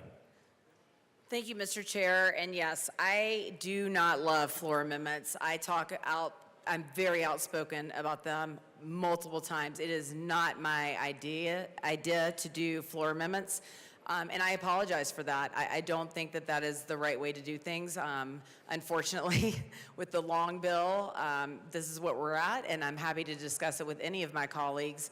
This has not been a rush decision. This has been a 2-year process, and I would never restrict a student's ability to access material. What I will restrict is a student's ability to have harmful content. And because that word is so subjective, we went with prohibitive advertising. But I would never restrict a kid's ability to do research. I want to put that on the record. And the libraries were carved out. 3 pages were taken out of this bill to carve the libraries out. And for the record, I emailed them a month ago and have not heard back from them. So they were brought to the table, and they decided not to come to the table. So I'm glad that they're sending all of you emails and not the bill sponsor. I will sit down with anyone. Let me be very clear. And most Pueblo County libraries sent me an email and thanked me for the work and carving them out. So many libraries have reached out to me. This bill does not restrict any student from any material other than prohibitive material and targeted advertising, which is already in the Colorado Student Data Privacy Act, which was in statute years ago. So let me be very clear. Thank you. Representative English. Thank you, Mr. Chair. And I just want to respond to the work that my colleague has done for the past few years on this bill, and she has been very thoughtful. I joined the conversation at the end, but was aware of the work that had taken place last year all the way up until this year. So I just want to acknowledge that. And this bill isn't restricting any of those things, and this has been some thoughtful work. So again, we ask for a yes vote. All we're simply trying to do is to protect kids and make sure they're not getting harmful ads in the process of getting the high quality education that they deserve. That's all this is about. So we ask for a yes vote. Thank you. AML Winter. Thank you, Mr. Chair. I want to reaffirm my yes vote. I've been in this chamber now almost 3 years, and I have watched amendments run through this building left and right. We have sat up here and we've run so many amendments, our heads will spin, and we don't get to look through them either. I've sat in committee where we have had numerous amendments come in and be told this is legislating. This is what we are sent to do here to legislate. So I don't think what the representative from Douglas County and the representative from El Paso County is doing is any different than we see on this floor all the time. What's good for the goose is good for the gander. Representative Garcia Sander. Thank you, Mr. Chair.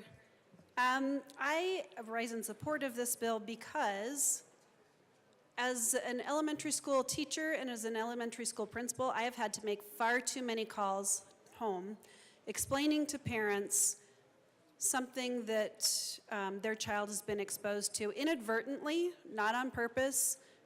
Usually, fifth graders and fourth graders sometimes have an interesting way of going down the rabbit hole. But I've had to make far too many calls home explaining to parents there was some harmful exposure or their child was exposed to something harmful and that they need to have a conversation with their child about some material that isn't appropriate necessarily for me to speak with them about, but you know, I try and tread lightly and leave that with the parent to discuss with their child as the parent. But it is no fun making those phone calls when children have been exposed to harmful content. So I think this will be very helpful in avoiding some of those instances. So as a principal and as a legislator, I say vote yes. Representative Johnson. Thank you, Mr. Chair. Okay, colleagues, I'm going to try this again now that I'm not coughing so you can understand me. But I just want to reaffirm my yes vote on this.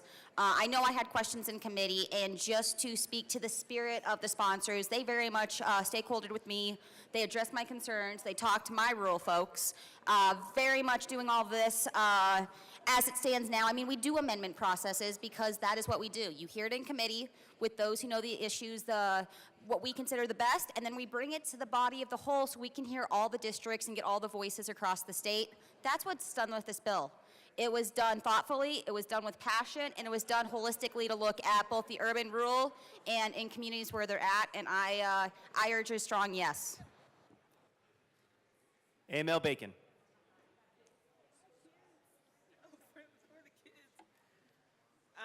Apologies for, thank you, Mr. Chair. Apologies for not being here a little bit earlier. Members, I just do want to share in regards to the amendments. Many of you know, worked a little bit on this bill last session. We were able to work with, I do want to shout out some of the folks from CASE as well as some of the folks from Denver Public Schools who were able to walk through existing statute with me to let us know where we're landing on this bill. So ultimately, L7, which was the amendment that changed the terms to prohibited advertising, what it also did was expand upon existing language. Targeted advertising is already heavily referenced in a section of statute that has to do specifically around use of software, use of the internet, all of those things in schools. So for what it's worth, there is already existing code that talks about what kids can access, and this bill does not substantially change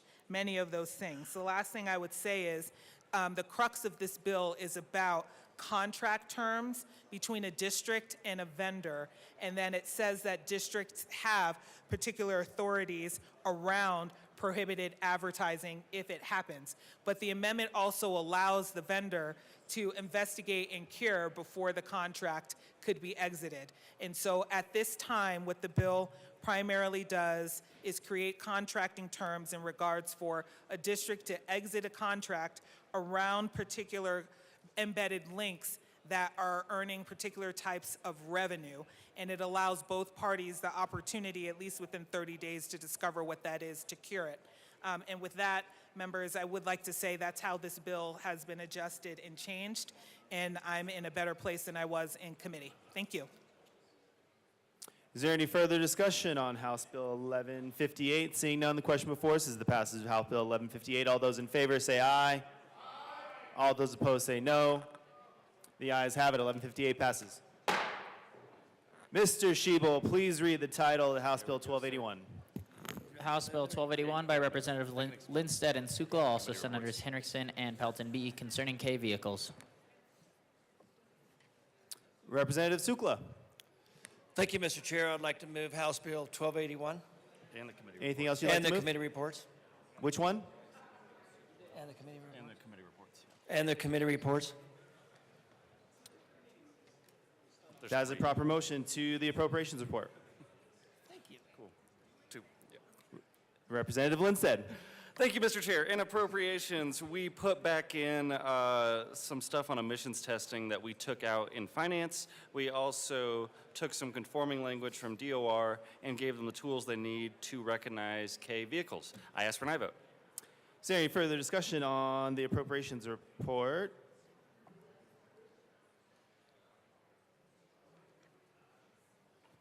Is there any further discussion on the appropriations report? Seeing none, the question before us is the passage of the appropriations report. All those in favor say aye. Aye. All those opposed say no. The appropriation report passes. To the transportation report. So for clarification, since your appropriations report passed, the finance report is net. There you go. To the transportation report. Representative Lindsted. Thank you, Mr. Chair. In THLG, we did a whole bunch of technical cleanups, and then we added amendments for the power sports dealers to clarify liability. I ask for an aye vote. Is there any further discussion on the transportation report? Representative Barone. Thank you, Mr. Chair. I was in transportation. I heard this bill. I am in favor of this bill. I'm sorry, Representative Barone, I can't hear you from all the noise on one side of the room here. If we can keep that down a little lower so we can hear our good colleague, Representative Barone, inform us with his comments. Representative Barone. Thank you, Mr. Chair, and I prefer it with my wisdom, please. With your comments to the transportation report, Representative Barone. All right, I guess I'm the only one that thinks I have wisdom. I heard this bill in transportation, and I really like this bill. These are great vehicles. I tried to get them to put one of the vehicles in the committee room, which I think they do fit in that committee room in LSBA. But I've seen those vehicles. Of course, we use them. There's a lot of them in Mexico, and these are great vehicles for, especially for city use. So I urge an aye vote on this bill. Thank you. Is there any further discussion on the transportation report? Seeing none, the question before us is the passage of transportation report. All those in favor say aye. Aye. All those opposed say no. The ayes have it. The transportation report passes. To the bill, Representative Sukla. Thank you, Mr. Chair. Well, we're all sent up here from our various districts to do one thing, and that is to give more freedoms to our constituents, and this right here might be one of the most freedom-loving bills that we've did so far this year. It's a really simple bill. It lets us register and license the key vehicles. If you're on a farm, if you're on a ranch, you need to go down the county road and go get some watermelons from your neighbor or whatever it is you're doing. This right here will enable them to do it, and it's a really good bill. And as from a county commissioner standpoint, what is it that wears out our roads? It is weight, and these things are light, and they will make our roads last longer, and I urge an aye vote. Representative Lindsted. Thank you. Oh, thank you, Mr. Chair. This is probably my favorite bill I'm carrying this year. Don't tell the others. It actually comes from a constituent of mine who has one of these, and he can't get plates, and I think that's really unfair. So we worked hard to bring this forward, as you can tell, in 3 different committees trying to figure out the technicalities of this with insurance, with everything else. But other states allow this. I think Colorado should join the list so that people can have the freedom to drive K vehicles on the roads, to run errands for the ag community, for hobbyists, for everyone that wants to drive and operate a K truck. These vehicles are much more lightweight than most traditional trucks. They're also very, very efficient for people who have to haul loads of lumber or ag equipment, small things, for people that are doing maintenance work in the city and having a hard time finding parking, stuff like that. They're really useful vehicles that deserve a place here in Colorado. So I ask for an aye vote on K trucks in Colorado. Representative Sukla. I just wanted to add, thank you, Mr. Chair, that it is a privilege to co-sponsor with a fellow representative that has such class in footwear. Representative Weinberg. Thank you, Mr. Chairman. Fellow colleagues, I rise in support of this bill. Truly a good thing. I mean, in 99, I believe they passed a bill to literally allow golf carts to be plated. It makes absolutely no sense whatsoever to why not have these vehicles plated. So I'm a huge proponent of this bill, and I would urge an aye vote. Representative Soper. Merci, Mr. Chair. I also want to comment on our good colleague from just north of Denver's shoes. He certainly has some good tread down there. But I rise in full support of this bill. This is a great bill, one that I've heard about from my constituents. I occasionally have said some things like, why doesn't the legislature do this? This is a common sense, logical change that is in line with what our neighboring states do. For example, in Wyoming and Utah, they have the exact same law. It would encourage Coloradans to definitely make sure that they are registered here in Colorado and that it's just very easy and straightforward for them.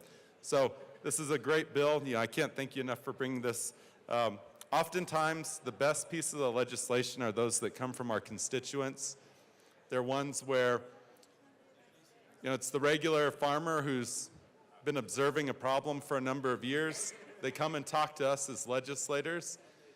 And I would say probably half the time we aren't listening to those that we should be listening to.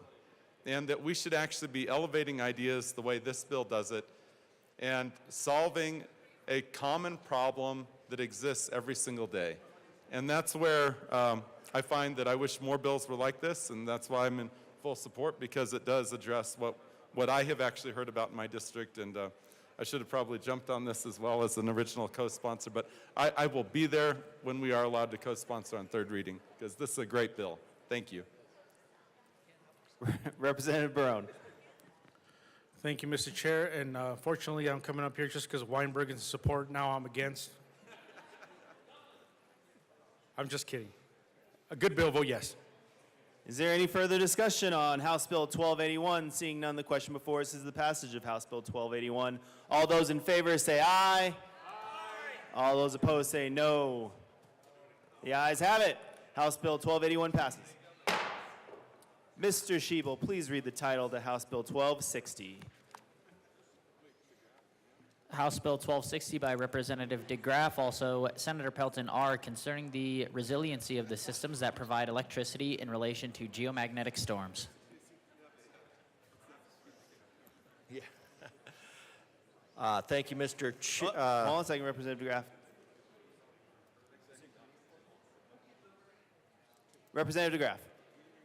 Thank you, Mr. Chair. I move the Energy and Finance House Bill 1260 to the Committee of the Whole. And I heard that as the bill plus the Energy and Finance Committee reports. Is that right, Representative DeGraff? Plus the Energy and Environment and the Finance Committee reports to House Bill 1260. That's a proper motion to the Finance report. Thank you, Mr. Chair. On the Finance Committee report, what we did was changed a little bit of wording and then struck out a whole lot, and I move L008 now to the House Finance Committee report. That is a proper motion, and L's 8 has been properly displayed. To the amendment, Representative DeGraff. Thank you, Mr. Chair. Did you want to say anything in advance? Okay. So on this amendment comes from just trying to get a grasp on the into this space. And so what we have is we have a federal system, and then we have a national system, and then we have the national system, NERC, has jurisdiction over our larger utilities. And so what this is asking to do is for our NERC jurisdictional utilities to request their critical energy information permission from the Federal Energy Regulatory Commission to brief that contingency plan in accordance with the geomagnetic standards, which are listed below G1 through 5, and we'll talk about those in a minute. Colleagues, we are at the home stretch. If you could just keep your volume a little bit lower so I can hear a good colleague, Representative DeGraff. So regarding that, I ask for an aye vote. Is there any further discussion on Amendment L008? Seeing none, the question before us is the passage of Amendment L008. All those in favor say aye. Aye. All those opposed say no. The ayes have it. Amendment L008 passes. To the committee report. Thank you, Mr. Chair, and note that that vacates the Energy and Environment Committee report. No. Is there any further discussion on the finance report? Got it. Seeing none, the question before us is the passage of the finance report. All those in favor say aye. Aye. All those opposed say no. The ayes have it. The finance report finance committee report passes. Since the finance committee report strikes the energy and environment report, to the bill.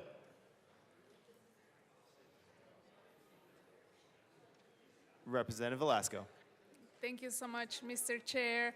House Bill 1260 asks our larger utilities to brief their in-place contingency action plans and their expected recovery time from continuously occurring geomagnetic disturbances.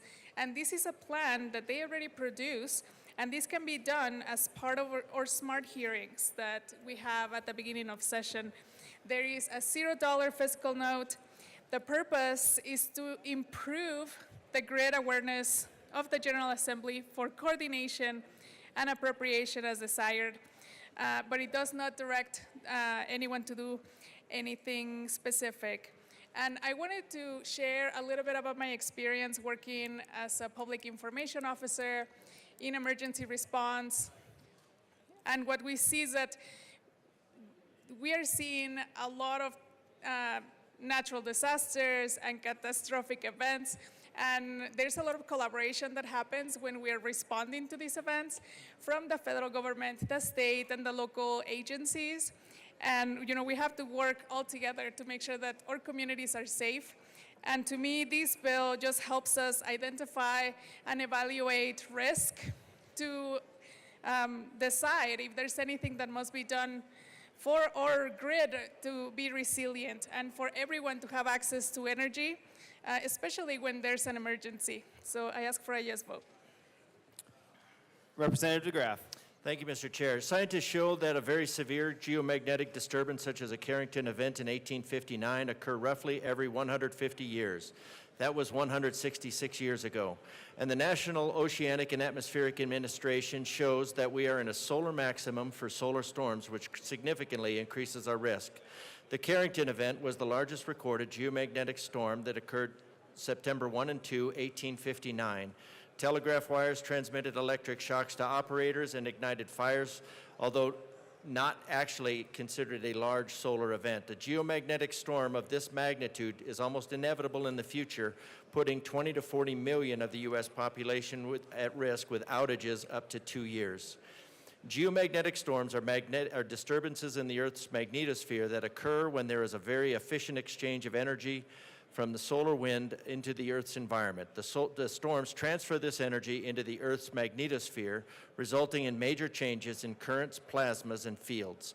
They are often accompanied by coronal mass ejections, CMEs, which are massive eruptions of plasma expelled from the sun's corona. Dangerous currents and heat can be induced in power lines and pipelines that can severely damage the attached infrastructure. On July 23, 2012, a solar storm predicted to be comparable to the Carrington event missed Earth by approximately 9 days.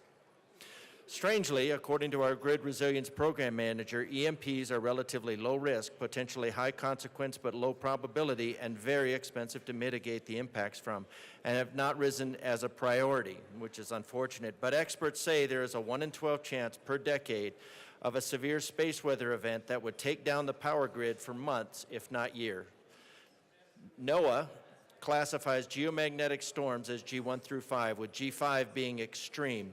Widespread voltage control problems and protective system problems can occur, where some grid systems may experience complete collapse or blackouts. In the G5 space, there are X1 through 5 of the geomagnetic storms. Even G1 storms classified as minor may induce weak power grid fluctuations. And although minor, the U.S. loses about $10 billion per year, which is about $200 million per state, as a result of these small common storms occur multiple times per year. Geomagnetic disturbances, that's geomagnetic noise that can enter into the power grid through the copper wires.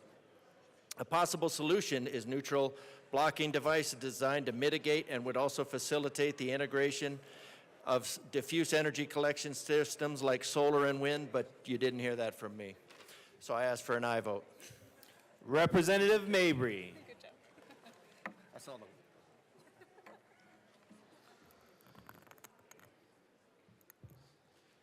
We hold these truths to be self-evident, that all men are created equal, that they are endowed by their Creator with certain unalienable rights, that among them are life, liberty, and pursuit of happiness, and that to secure these rights, governments are instituted by men, deriving their powers from the just consent of the governed.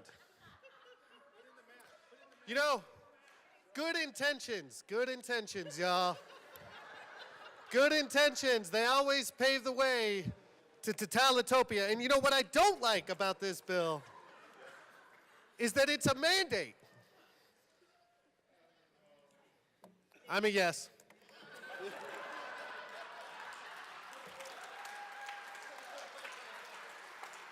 Well done, Representative Mabry. Well done. AML Bacon. AML Bacon, are you still interested? AML Bacon.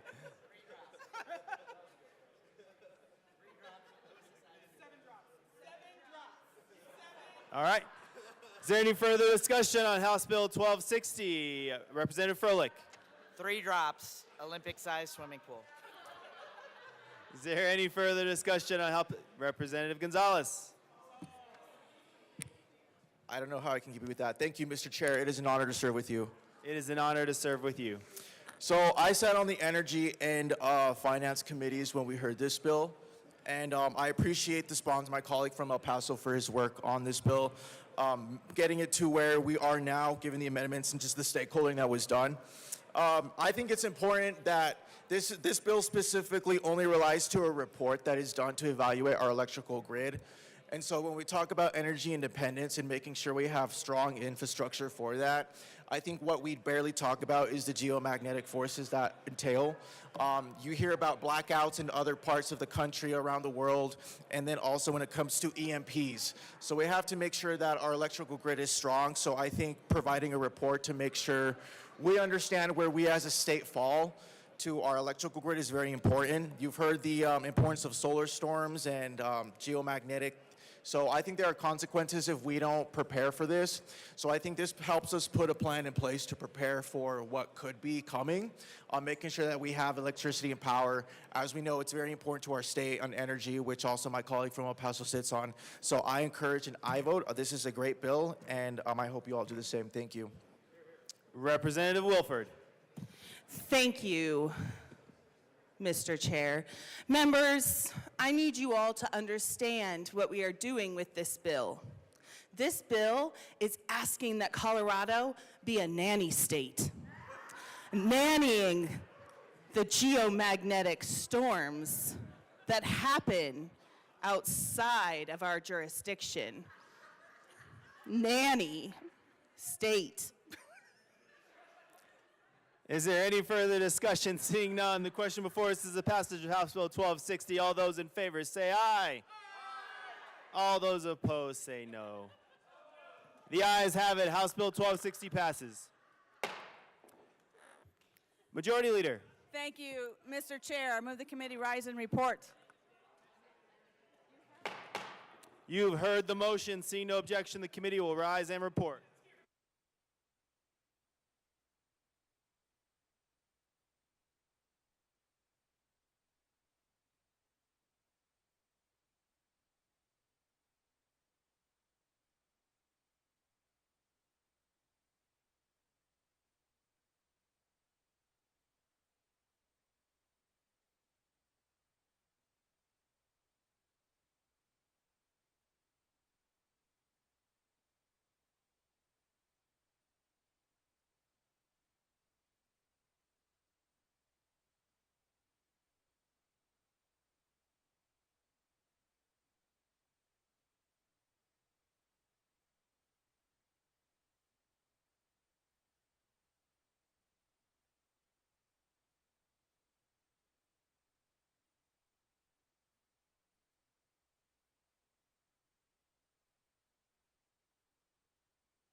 Members, just want to let you know that the internet is back. So, we're in business.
The House will come back to order.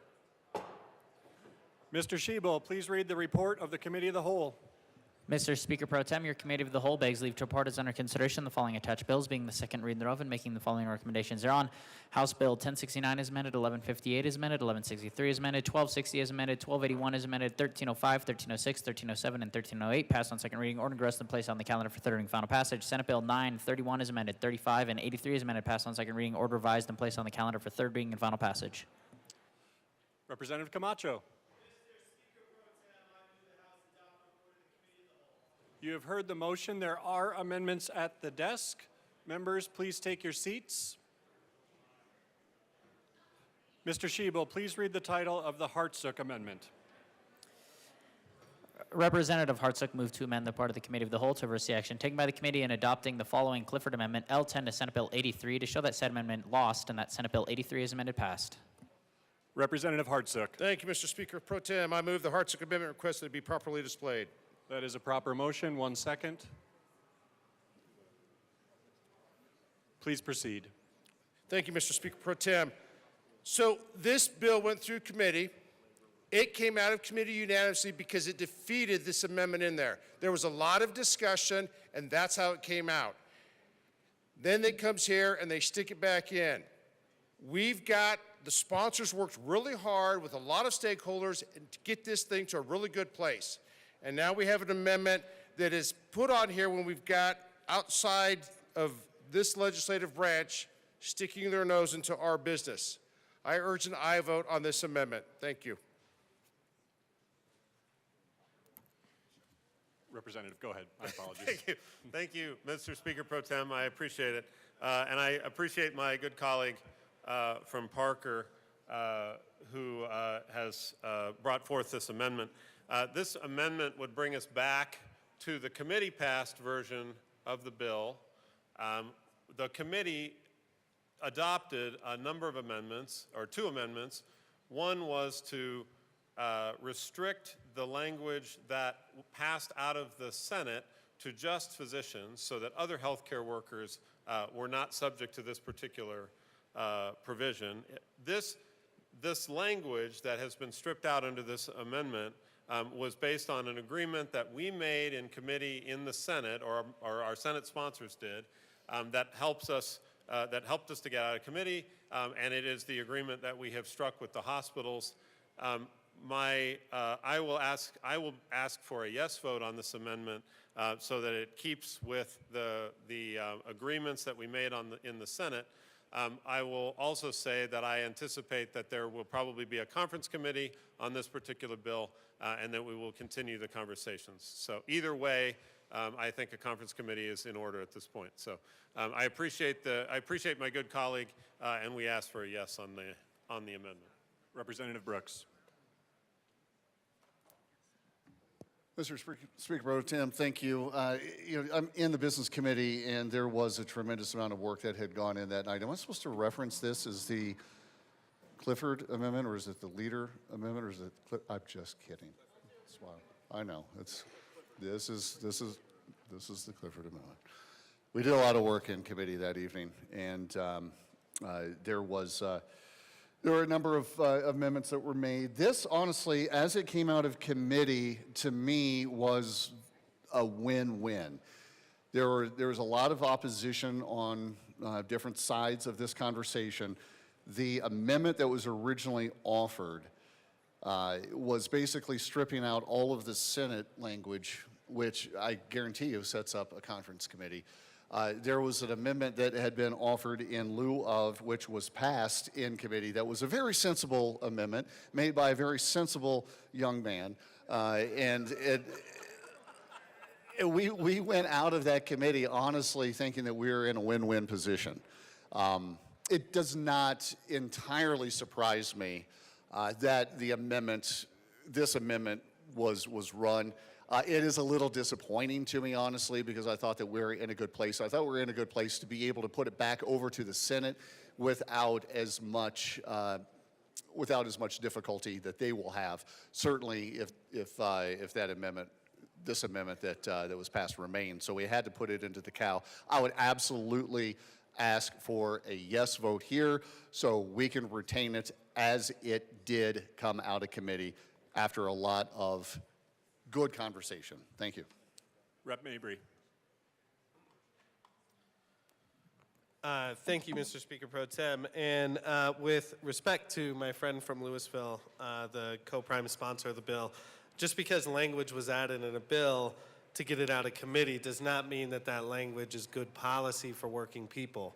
And I am a no on this amendment and supported the amendment that we got on the floor in the division because it is good for workers. It was a priority for the Attorney General's office and for labor. And the reason why is the Clifford Amendment stripped harmful language that would have allowed employers to require physicians to pay a huge amount of money to their employer if they're switching jobs. That's what the bill is about. Look at the title. It's Limitations on Restrictive Employment Agreements. Part of a restrictive employment agreement is a non-compete clause that can have things like charging you for switching jobs. This amendment that Clifford brought was good for workers because it prevents employers. It's clear language. It prevents employers from requiring employees to pay to leave. And it was not in, the language that was stripped out was not in the introduced version of the bill. As we heard from the prime sponsor, it was added in to get it out of committee, and I'll just reiterate that that doesn't mean that it's good policy. It was added in to get out of committee. We passed legislation last year to help prevent these type of provisions, and we shouldn't go back to allowing these sorts of non-compete agreements. They're bad for workers. So the language in the Clifford Amendment is good for workers, and it's supported by the Attorney General's Office and Labor.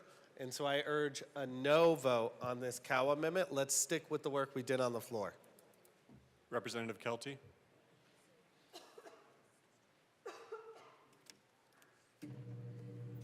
Thank you, Mr. Chair.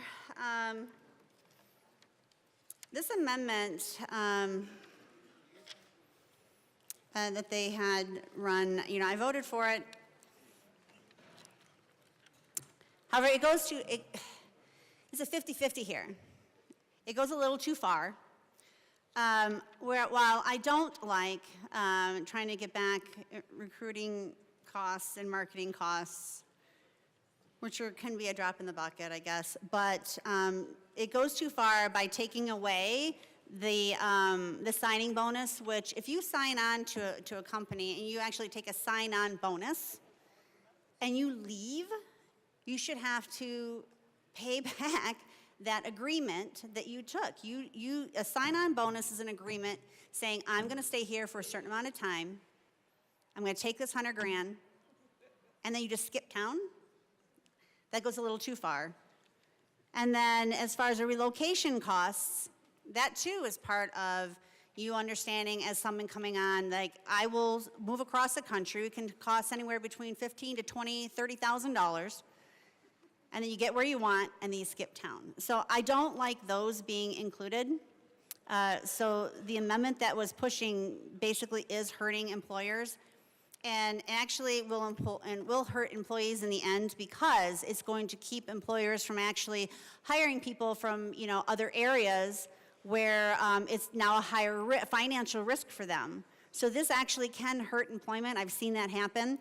While I don't like the marketing costs and I don't like the recruiting costs, again, that's a drop in the bucket from someone getting a sign-on bonus or tens of thousands of dollars of relocating costs because they want to get somewhere and then just skipping out on it. So while part of it, it's not even really a 50-50, it's a 70-30, and I stand by dropping the amendment. Thank you. Representative Lindstedt. Thank you, Mr. Chair, and I was not going to come and speak about this because I think this will go to conference committee and is actually a very low-stakes vote at the end of the day. I do think we should pass this Cow amendment, so vote yes, to stick by what we did in business. Just to clarify, this is limited to doctors. This is limited to costs that doctors will deal with if they are relocated to a community that's having a hard time attracting doctors. And I think it's fair that if they immediately leave, they have some cost if they're paid to be relocated to a certain community. So where we landed in committee, we removed the liquidated damages, which I thought was a troubling piece of the amendment from the Senate, and we kept some pieces that I think make some sense. So I would ask for a yes vote on this amendment, but again, I think this is going to conference committee, so vote your conscience, members. Further discussion? Representative AML Bacon, excuse me. Juris Doctor. Sorry, thank you, Mr. Speaker Pro Tem. The only other thing I just wanted to add was that, and albeit I was not in committee, this language does register as we spend a lot of time on the quote-unquote trap provisions and non-competes in judiciary in my first couple of years. And so the thing that I just wanted to add is another part of the concern around the title, and if this goes beyond the title, we did hear that from the AG's office. The title is concerning limitations on restrictive employment agreements, and the language that was added are not limitations. In fact, it expands the opportunities that employers may be able to put on folks so that people may not transfer or leave. Basically, what the trap language does, if you all are not familiar with it, it's some companies say if we pay and train you, you've got to stay here or pay it back without a certain amount of time enumerated, and that's what some of this language reflects. And so the concern is what was added not actually a limitation, and then does it also violate the single subject rule? Further discussion? Representative Kelty, this is your second time speaking. Thank you, Mr. Chair. And I wanted to reiterate, I am for the Cow amendment, not the amendment, if that makes sense. But to cow this, we need to, because thinking on this, we need more doctors here, we need more healthcare workers here in Colorado, and this will, I can guarantee you, as someone who employed people, this will prevent us from bringing in new quality talent into Colorado, and because they're going to be afraid of doing the relocation costs, they're going to be afraid of doing sign-on bonuses, and in this market, it's very likely that we're going to lose talent and or prevent us from actually bringing in talent to Colorado. Again, the other two, like the recruiting costs, marketing costs, that's, again, drop in the bucket compared to that $100,000, $200,000 signing bonus that someone can skip out on, and the relocation costs. We have to make sure that we bring in good people to Colorado, and if we don't do that, then our people are actually going to suffer for it. So I highly recommend that we cow this amendment. Thank you. Rep. Clifford. Thank you, Mr. Speaker Pro Tem, and to the good representative, I would love a $200,000 sign-on bonus to be a doctor, and I'm sure every other doctor would too, especially when it had to reduce itself over 3 years, as that amendment said. That would be a great way to pay for medical school, and I bet we would attract a lot of doctors if that's the type of stuff that we were talking about. Last year, and the hospitals were at the table when we ran what we called TRAP, for repayment agreements. We set up a very direct way that they can register with the Attorney General's office. They can do this all legitimately. They certainly can still offer everything that they do now, and they can do that so that it follows the existing laws that we just architected last year. We spent almost the entire session. I held that bill up at every place, and it passed. You can look right now in the Secretary of State's office. There was not one single opposition registered against the training repayment agreements bill. None, including the hospitals. They were okay. They were there. This is an end run around that. And I'm offended a little bit as the sponsor of the original law that just came out that allows them to do that. We're not restricting their ability to use these things appropriately. We're not restricting them from giving money to people. We're not restricting from them paying training. But we do want them to register when they do that with the Attorney General's office the way that we worked out last year and follow the law that we just passed. This is an attempt to remove medical professionals from that. That should not be happening. I urge a no, no, no on the cow amendment before us. Thank you. Representative Hartsook. Thank you, Mr. Speaker Pro Tem. And thanks for the spirited debate. In concurrence with the sponsors, and you heard them speak up here, this came out of the Senate. We debated it, amended it in committees. They did a lot of hard work. So it's a bipartisan bill. Both chambers are in support of where the bill is at. And will it end up going back to a conference committee? Maybe. But we should not be changing massive changes to the bill at this point. If they want to do that in a conference committee, well, then so be it. But we are at this point with bipartisan support to keep it where it's at. I urge I vote on this amendment and then leave it where it's at. If the conference committee wants to change something, then so be it. I urge an I vote. Thank you. Seeing no further discussion, the question before us is the adoption of the Hartsook Amendment. Mr. Schiebel, please open the machine, and members, please proceed to vote. Representative Lindsay, how do you vote? No. Representative Lindsay votes no.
much short are you on a really good party? How much short are you on a really good party? Okay. Thanks.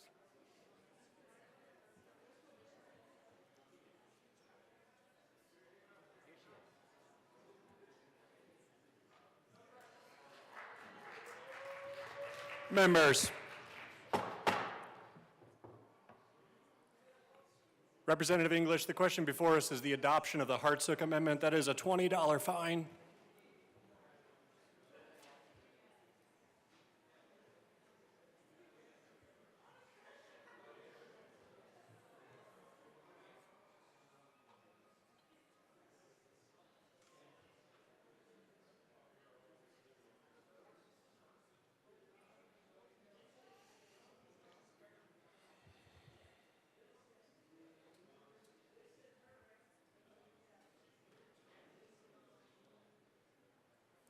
Mr. Sheba, please close the machine.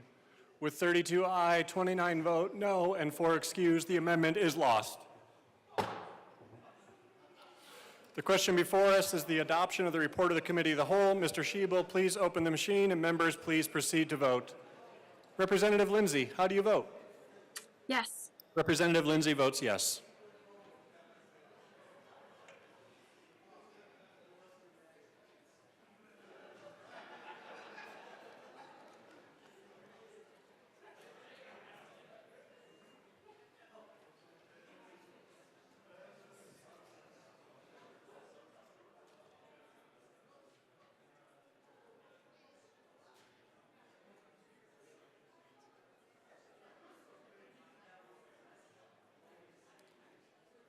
Representative Ricks.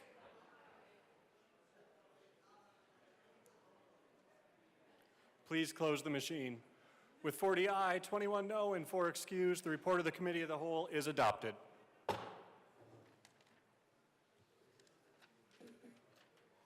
The House will stand in a brief recess.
Members, our next order of business, oh, we were in recess. The House will now come back to order. Members, the next order of business is third reading. I will ask you all to take your seats.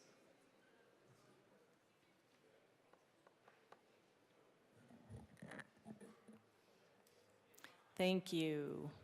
Madam Majority Leader. Thank you, Madam Speaker. I move to lay over third reading consideration of House Bill 1123, House Bill 1300, Senate Bill 63, Senate Bill 149, House Bill 1105, House Bill 1097 until Monday, April 14th, 2025. Seeing no objection, the bills listed by the Majority Leader will be laid over until Monday, April 14th. Mr. Shebel, please read the title to Senate Bill 6. Senate Bill 6 by Senator Roberts, also Representatives Rootenell and Bradfield, concerning authorization for the state treasurer to invest state money for the creation of affordable for-sale housing in the state. Madam Majority Leader. Madam Speaker, I move Senate Bill 6 on third reading and final passage. The motion before us is the adoption of Senate Bill 6 on third reading, final passage. Mr. Shebel, please open the machine and members proceed to vote. Representative Lindsay, how do you vote? Yes. Representative Lindsay votes yes.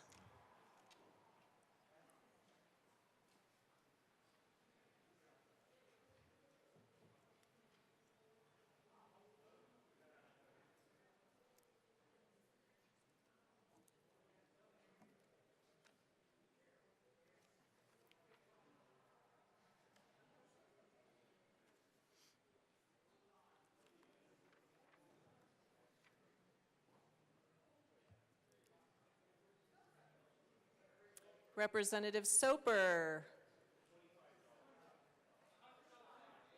All right, I'm hearing 25, 25, 50, 50, 100. Representative Soper, I think the last fine was around 10, so we'll make yours 11. What? 20? Wow, okay. It's getting steep in here. Please close the machine. Third reading should be very serious. With 42 aye, 20 no, and 3 excused, Senate Bill 6 is adopted. Co-sponsors.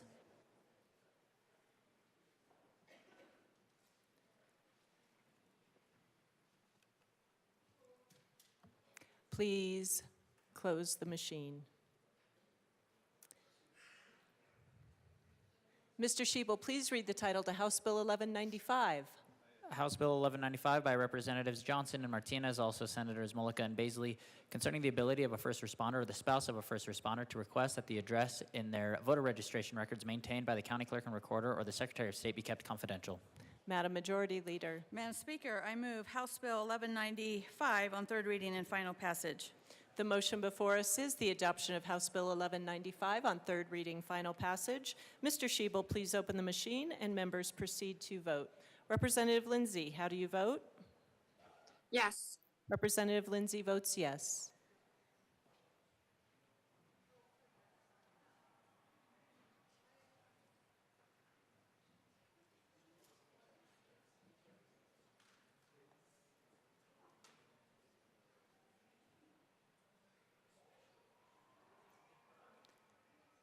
Please close the machine.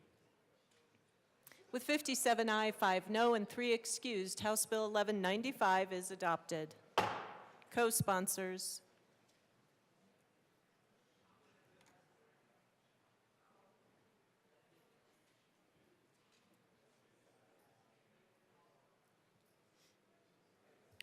Please close the machine.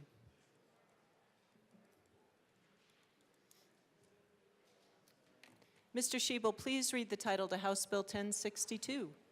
House Bill 1062 by Representatives Armagost and Duran, also Senators Henriksen and Pelton B, concerning the penalty for theft of firearms and in connection therewith making appropriation. Madam Majority Leader. Madam Speaker, I move House Bill 1062 on third reading and final passage. AML Bacon. Thank you, Madam Speaker, and thank you, members. I'd like to just put on the record a request and ask. I was a no vote on this in committee. And I have been doing a lot of work in the gun violence prevention space. The issues that I had were a concern about who might, quite frankly, be a little bit more disproportionately impacted by this law. This bill has come before the Judiciary Committee before, and I voted against it then as well.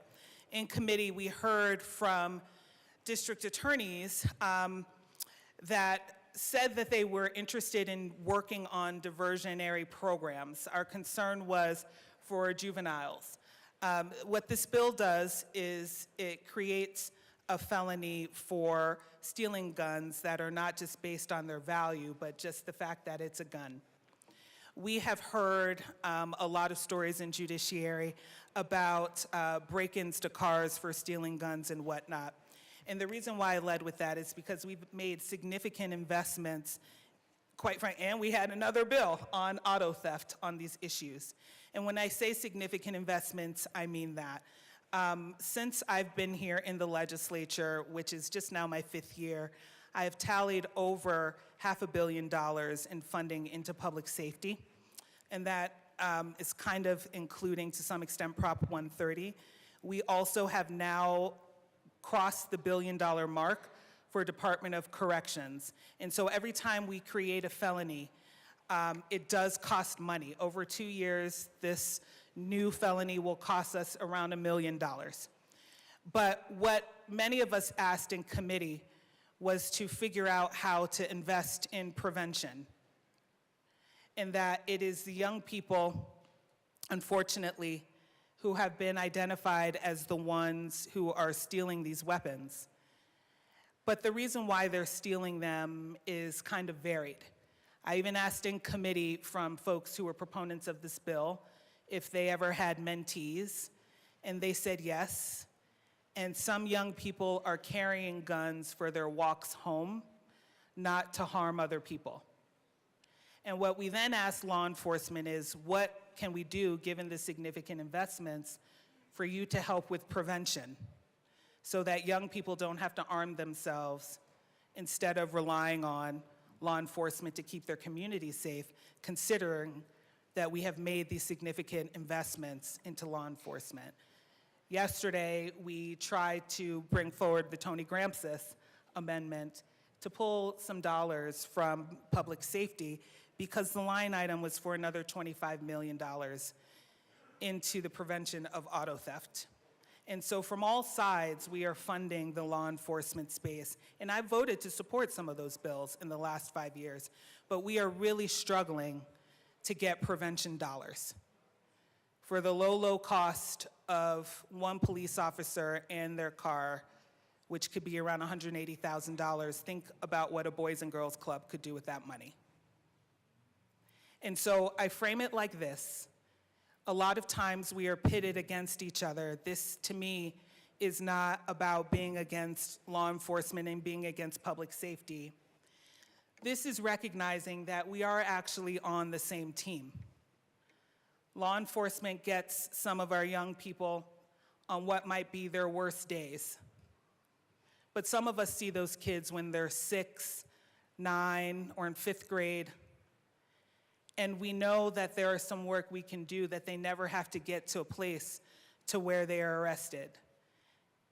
And so if we are all on the same team, how can we support our young people so they don't get to a place to where they need to feel like they need to steal a gun or at least be entered into the system? And then if they do have that touch point, how can we ensure and invest that they are given an opportunity to divert? And that's what diversion is. And so that's what we asked about with this bill in committee. So I did promise the majority leader to not be up here forever, and I asked for her grace in being able to speak to this. And I do want to acknowledge that she also heard me on this point and has shared her interest and commitment in supporting that. But given how much money we have put into everything from auto theft, we want to figure out how together we can structure our system so that we can capture these kids when we see them in our classrooms or at parks, so they don't get to a place where now they will have this felony. And I think that's what my ask is of this chamber as we talk about public safety. Can we work together and be on the same team? Thank you.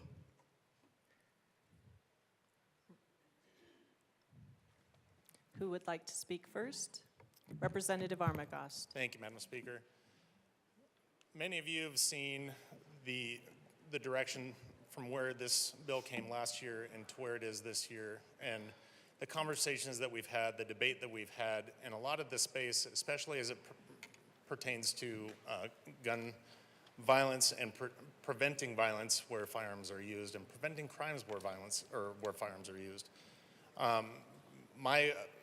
My direction in going with this and involving both the majority leader as my co-primate and the lobby team behind this was to get more people into this conversation that can get a more impactful conversation and debate going.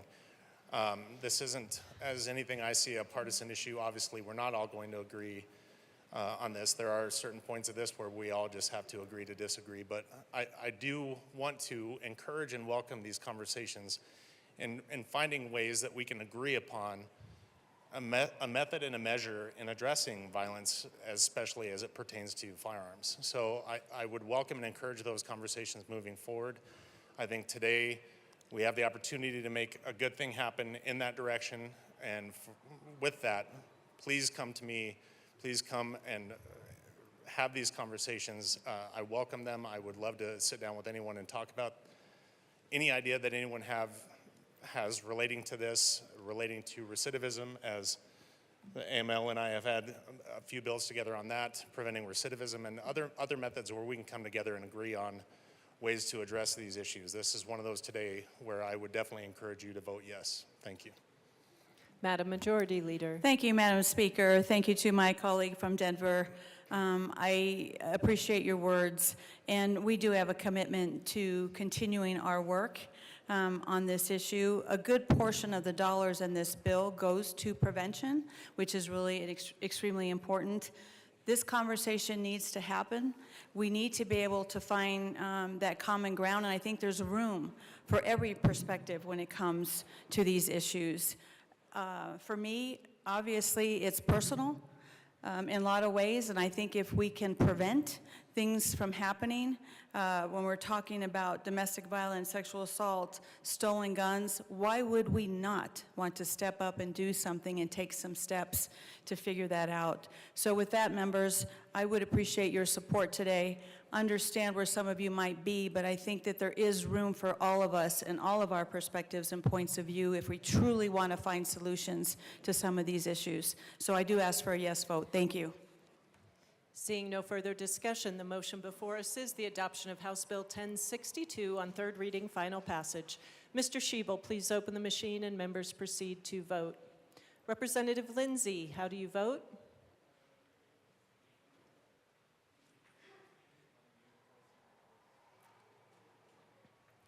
Representative Lindsay, how do you vote?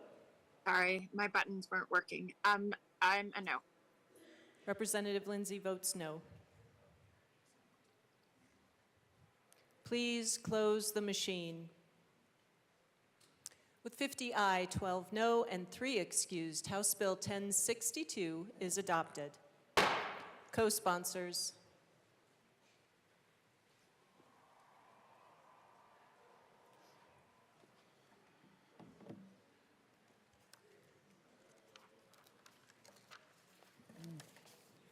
Please close the machine.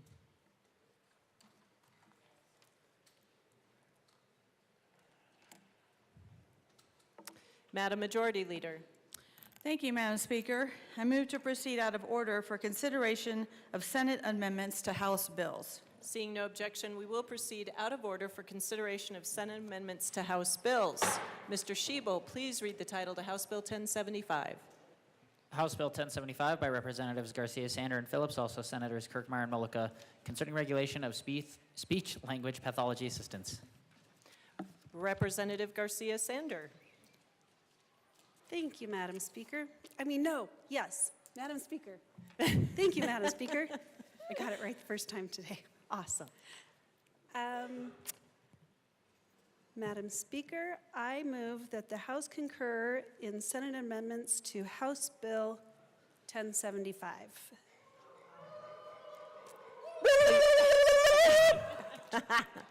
Please proceed. So the Senate amended some language. Yes. Representative Phillips. Thank you, Madam Speaker. The amendment is, the language is to ensure that it's clear that speech-language pathologist assistants, SLPAs, are similar to PTAs, that they can't practice without the supervision. In collaboration is the words that were removed, and that made it seem like they weren't under the direction and supervision, according to the requests from AG and from DORA. AG. Oh, AG, I said AG. The Attorney General and DORA. Great. And I urge a yes vote. Seeing no further discussion, the motion before us is to concur with Senate amendments to House Bill 1075. Mr. Schiebel, please open the machine and members proceed to vote. Representative Lindsay, how do you vote?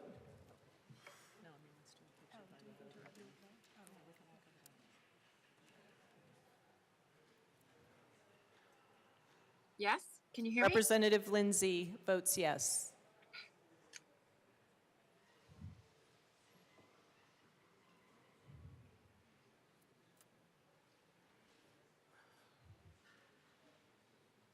Please close the machine. With 59 aye, 3 no, and 3 excused, the motion to concur is adopted.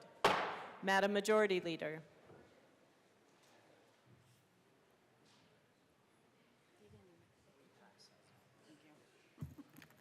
Thank you, Madam Speaker. I move House Bill 1097 as the repassage of House Bill 1097 as amended. 1075. Let's start over again. Madam Speaker, I move for the repassage of 1075 as amended.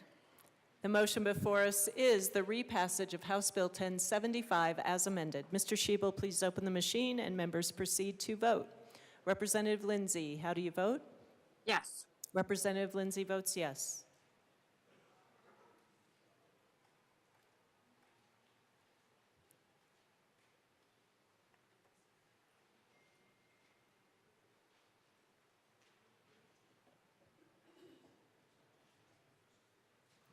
Brown, DeGraff, Hartsook, Phillips, Ricks.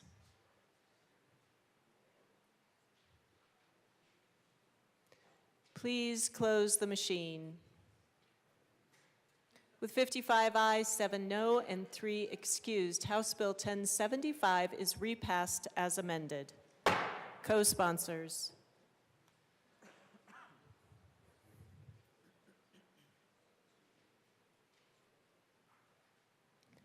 Please close the machine.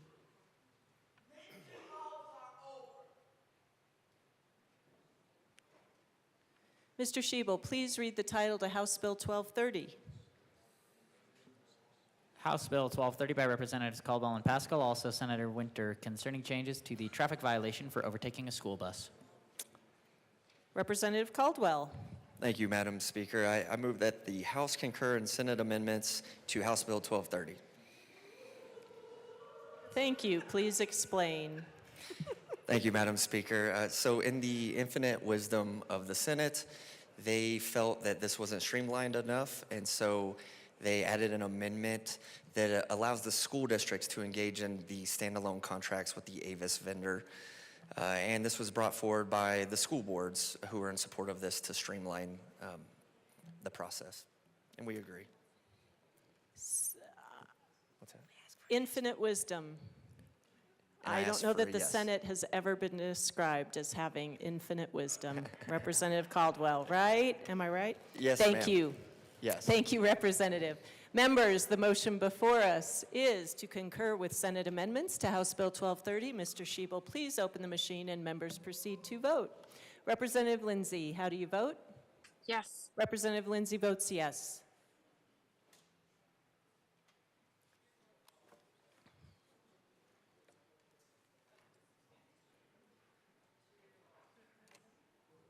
Please close the machine. With 57 aye, 5 no, and 3 excused, the motion to concur is adopted. Madam Majority Leader. Madam Speaker, I move for the repassage of House Bill 1230 as amended. The motion before us is the repassage of House Bill 1230 as amended. Mr. Shebel, please open the machine and members proceed to vote. Representative Lindsay, how do you vote? Yes. Representative Lindsay votes yes.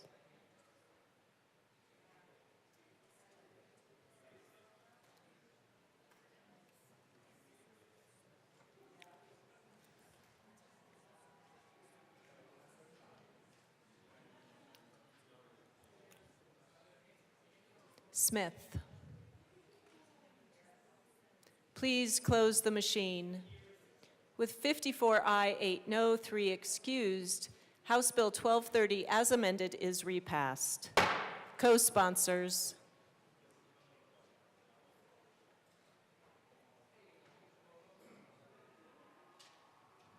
Please close the machine. Mr. Shebel, please read the title to House Bill 1006. House Bill 1006 by Representatives Lukens and Hartsook, also Senators Bridges and Colker, concerning allowing a school district to lease district property for any term of years. Representative Hartsook. Thank you, Madam Speaker. I'll make it short and sweet. We move to concur with Senate amendment.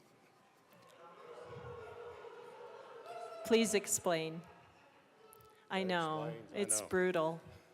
The Senate, all they did was ask for clarifying. It was always our intent, when this bill went through, it was letting local government authorities do what they want with the school districts. They've got the land.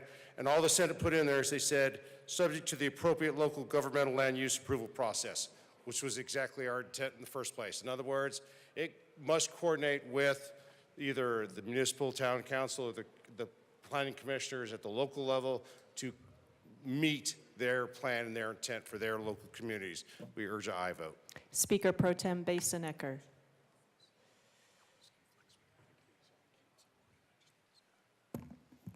Colleagues, thank you, Madam Speaker. My apologies to my colleague. I just learned of this amendment. This amendment has some serious implications with other legislation that this body has already passed through that would conflict or perhaps limit or completely restrict the ability of a school district to build housing on their property. And that is another bill that has gone through, so I won't speak to that. I will just say, as the sponsor of that bill, this amendment unfortunately guts the ability of a school district to be able to build affordable housing outside of local land use processes, which is exactly what Housing by Right is designed to do.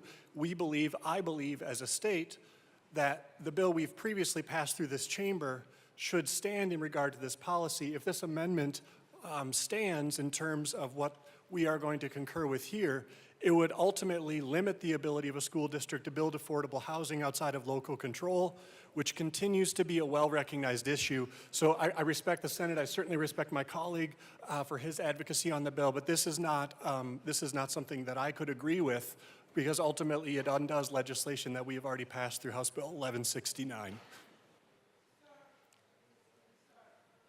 Assistant Majority Leader Bacon. Thank you, Madam Speaker. I think what I just wanted to point out for folks is that even though we're looking at the short title here in regards to solar garden lease, the bill actually, it's not just about solar field leases, it's also about affordable housing projects. And what the bill says is that in current statute, a school board is typically only bound to being able to enter leases for 10 years. And what this bill does is say that that rule does not apply, not just for solar fields, but for also affordable housing projects. And so the way that we discussed this in committee was just about what is it that we would like school boards to be able to encumber the district to, and for how long. And so again, in regards to Mr. Speaker Pro Tem coming to speak about this bill, I just want to point out that's what it does, and that was a little point of contention in committee, that it's not just about solar fields, it's also about affordable housing projects. even though the language has been changed with just 2 sentences. So if you haven't had the ability to do so quickly, I would look at the re-revised version on page 2 and page 3 for that reference.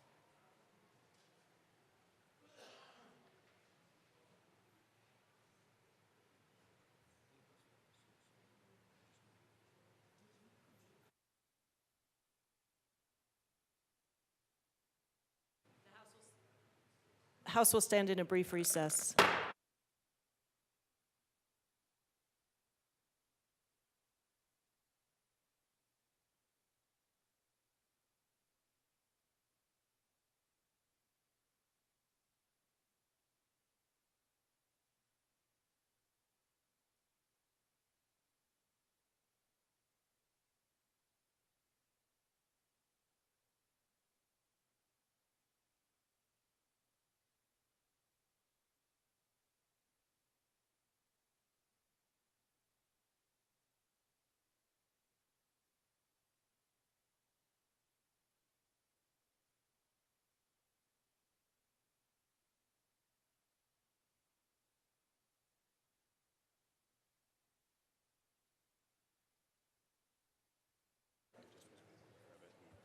The House will come back to order.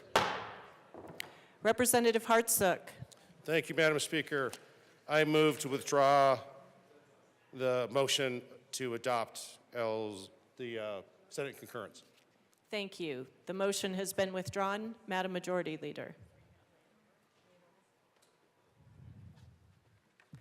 Thank you, Madam Speaker. I move to lay over House Bill 1006 until Monday. Monday, April 14th. House Bill 1006 will be laid over until Monday. Mr. Schiebel, please read the title to House Bill 1010. House Bill 1010 by Representatives Zokai and Brown, also Senator Weissman, concerning a prohibition against engaging in price gouging. Members, I'll give you plenty of time to walk down. I don't want to see anybody fall, so no more running. We'll give everybody time.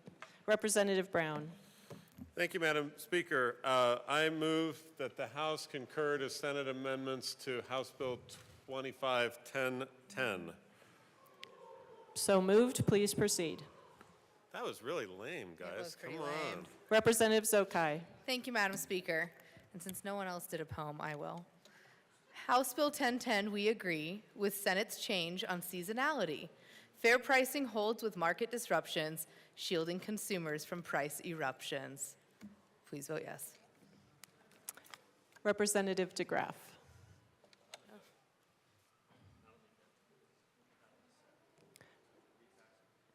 This is to concur. Are you waiting to speak to the bill? Thank you. Thank you. The motion before us is to concur with Senate amendments to House Bill 1010. Mr. Schiebel, please open the machine and members proceed to vote. Representative Lindsay, how do you vote? Yes. Representative Lindsay votes yes.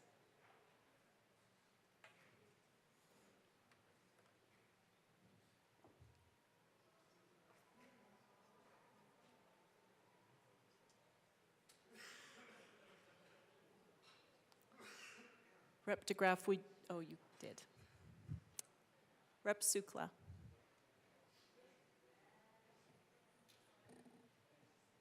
Please close the machine. With 41 aye, 21 no, and 3 excused, the motion to concur is adopted. Madam Majority Leader.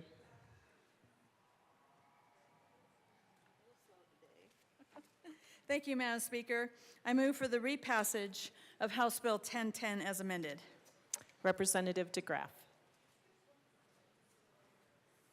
Thank you, Madam Speaker.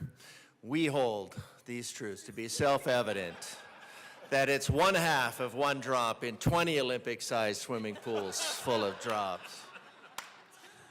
Yeah, to the bill. What are we talking about? Okay. Nobody's in favor of price gouging, but I think we need to look at the market forces. The reason that there's price gouging is when there is a shortage of supply. Economics 101, supply-demand curve. not really curved, but they're pretty much just one line going up, one line going down. The way you get the lines to go down, the way you get prices to go down is you increase supply. The way you increase supply is you motivate the market to create more. So how do you induce the market to create more? You pay more for it. So the free marketism would be from each according to his motivation, to each according to his utility. So you can, if you have a natural disaster someplace, you encourage people to bring in supplies. It might behoove somebody to rent a big truck in Kansas, fill it up with water bottles, and drive it out to a distressed area. You're not going to have that capability. It also encourages the idea of when you restrict the market like this, you also take away the incentives. Let's just stick with water bottles. You decrease the incentive to stockpile water in advance. If you know that if there's a natural disaster that, say, the price of water bottles is going to go up, 2 and 3 times, that's going to encourage you to, in advance, stockpile several cases of water or jugs of water so that you are prepared for an emergency. So the unintended consequences of the good intentions are, well, would be the road to hell, but to quote someone else.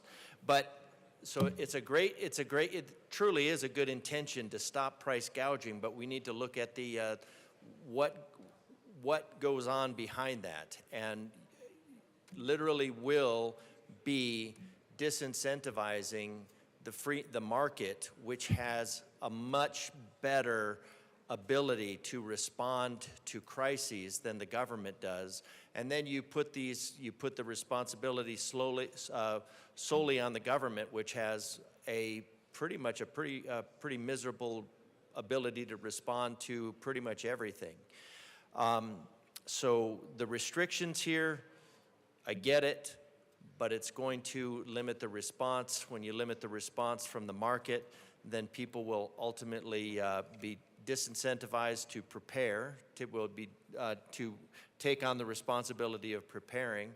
And then it's also the high price also changes the way that the market responds. So if you say make water bottles the max they can go up is about 10%, well, then somebody's might decide that they really need to give Fifi a bath that day and get water bottles and do that, which takes the supply out. So the price gouging, as it were, maybe we need to look at it in something in other terms that are not so. It's a natural rationing process. It's an encouraging process to get outside solutions, to encourage market solutions. So, and it encourages people to take personal responsibility in advance where they can.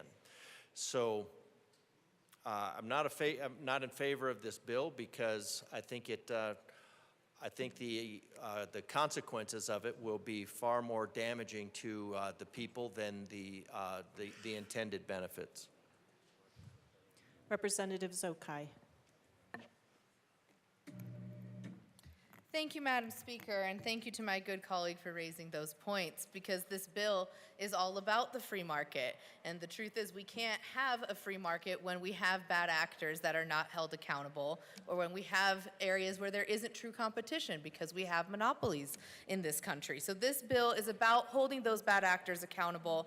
And when we have certain market players that use market conditions like tariffs or inflation and hide behind those things as an excuse to hike up their prices, when truly they're just doing it to pad their own bottom line, especially with necessities where they know consumers have no choice but to pay up, and they're squeezing people in our district for every last cent.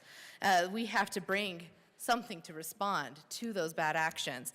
I don't think we need to go through a debate of this bill again. We've had robust conversations on all sides about what this bill does and doesn't do. What we are voting on today is adding on that seasonal pricing exception for businesses that was asked for by our business community, and we are trying to repass this bill with those exceptions for them, and it's something that we've agreed to live with instead of going to a conference committee. So I appreciate the discussion, and I think we can vote yes and move on from this bill. Thank you. Representative Luck. Thank you, Madam Speaker. We didn't have a conversation about this bill on third readings, much to my dismay. There were just different dynamics going on, and so I do want to rise now and share a couple of things. One, free markets, when properly applied, which frankly we haven't had genuinely free markets in this country for over 100 years.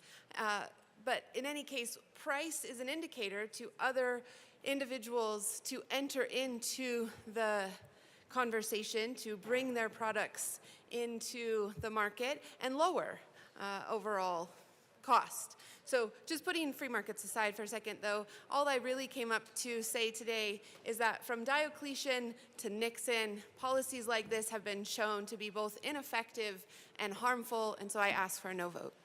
Representative Gonzalez. Thank you, Madam Speaker. I just want to put on the record, because we hear a lot about free markets in this institution. Free markets are, in fact, when the markets are free from government intervention, thereby laws and regulations. When you let the markets work, they work, right? So when it comes to price gouging, people, when there's competition in a free market, you let the markets work themselves out. So obviously there's other industries that relate to the competition. Consumers will go to the ones that have the best price, best quality. And so I just want to put out there on record, free markets are free from government intervention. Thank you. Seeing no further discussion, the motion before us is the repassage of House Bill 1010 as amended. Mr. Schiebel, please open the machine and members proceed to vote. Representative Lindsay, how do you vote? Yes. Representative Lindsay votes yes.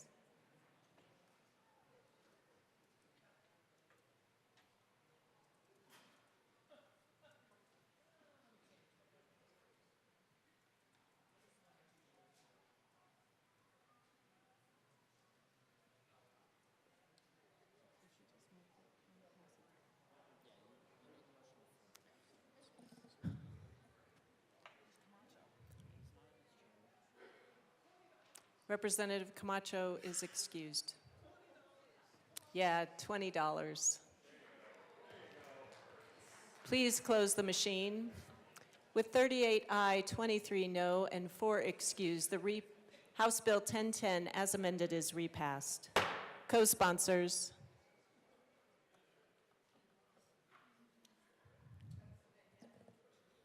Please close the machine.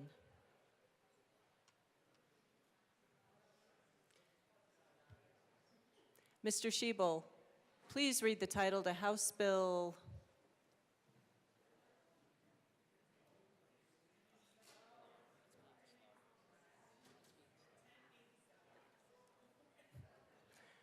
Thank you. Mr. Schiebel, please read the title to House Bill 1087.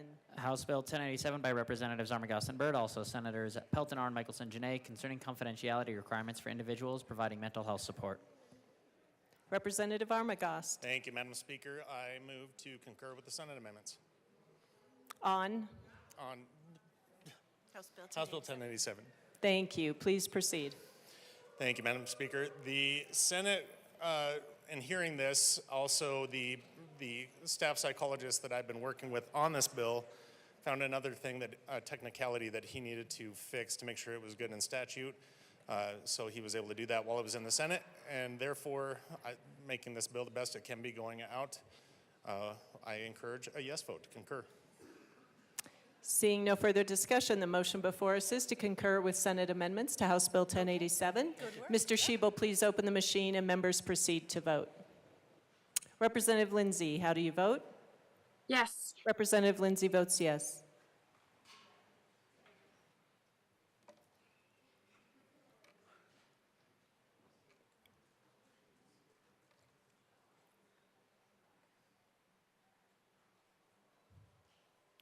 Please close the machine. With 62 ayes, 0 no, and 3 excused, motion to concur is adopted. Madam Majority Leader. Madam Speaker, I move for the repassage of House Bill 1087 as amended. The motion before us is the repassage of House Bill 1087 as amended. Mr. Shebel, please open the machine and members proceed to vote. Representative Lindsay, how do you vote? Yes. Representative Lindsay votes yes.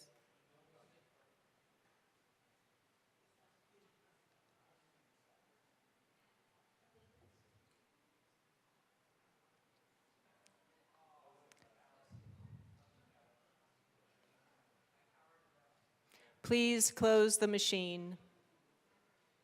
With 62 ayes, 0 no, and 3 excused, House Bill 1087 as amended is repassed. Co-sponsors.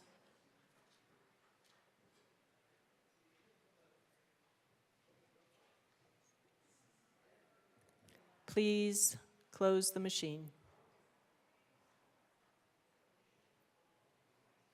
Mr. Shebel, please read the title to House Bill 1113. House Bill 1113 by Representative Smith McCormick, also Senator Roberts, concerning limiting the use of certain landscaping practices in new residential development. Representative Smith. Thank you, Madam Speaker. I move that the House concurs on the Senate amendment to House Bill 1113. Please proceed. Thank you. Representative McCormick.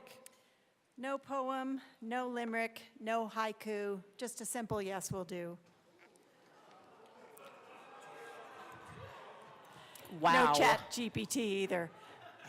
Wow. Representative McCormick. So the Senate, after further discussion with our artificial turf friends, we put in definition for functional artificial turf and non-functional artificial turf. We urge an aye vote. Seeing no further discussion, the motion before us is to concur with Senate amendments to House Bill 1113. Mr. Shebel, please open the machine and members proceed to vote. Representative Lindsay, how do you vote? Yes. Representative Lindsay votes yes.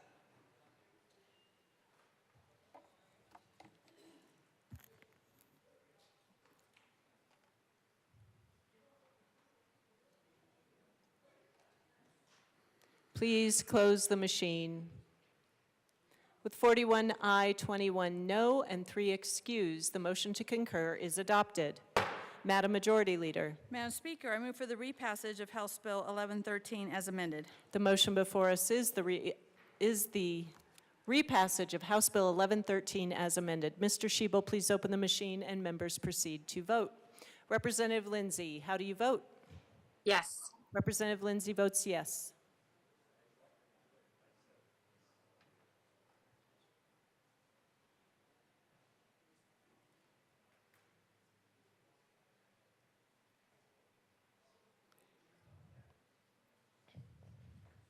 Please close the machine.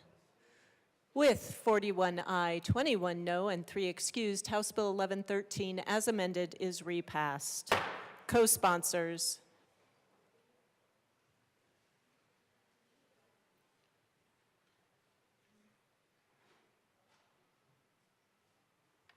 Please close the machine.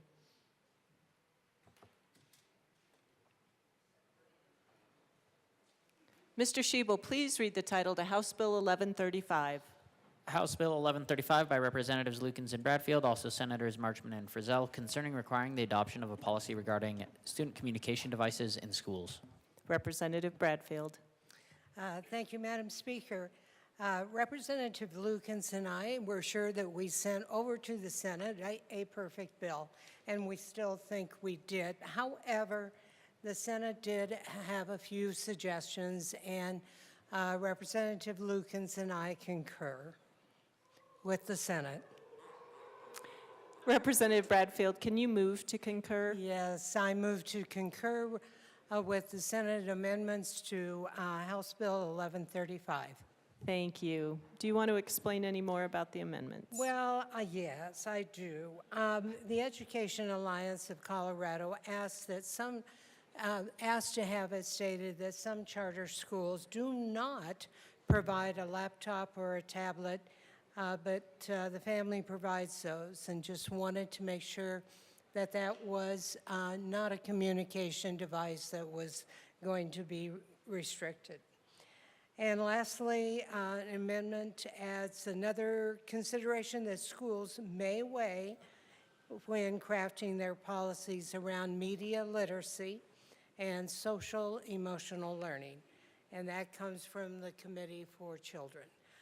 Again, I move to accept these amendments. Thank you, Representative. Seeing no further discussion, the motion before us is to concur with Senate amendments to House Bill 1135. Mr. Shebel, please open the machine and members proceed to vote. Representative Lindsay, how do you vote? Yes. Representative Lindsay votes yes.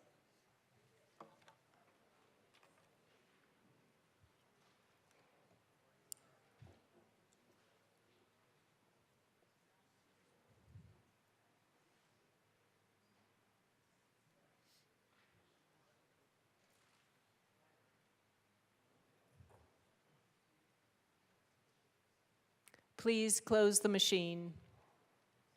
With 49 aye, 13 no, and 3 excused, the motion to concur is adopted.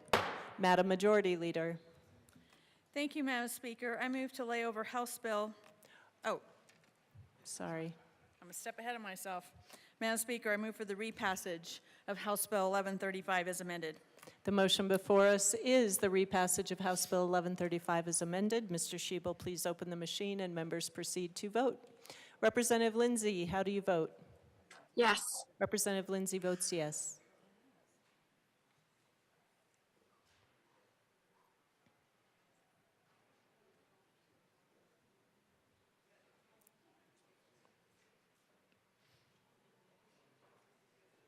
Please close the machine. With 46 ayes, 16 no, and 3 excused, House Bill 1135 as amended is repassed. Co-sponsors.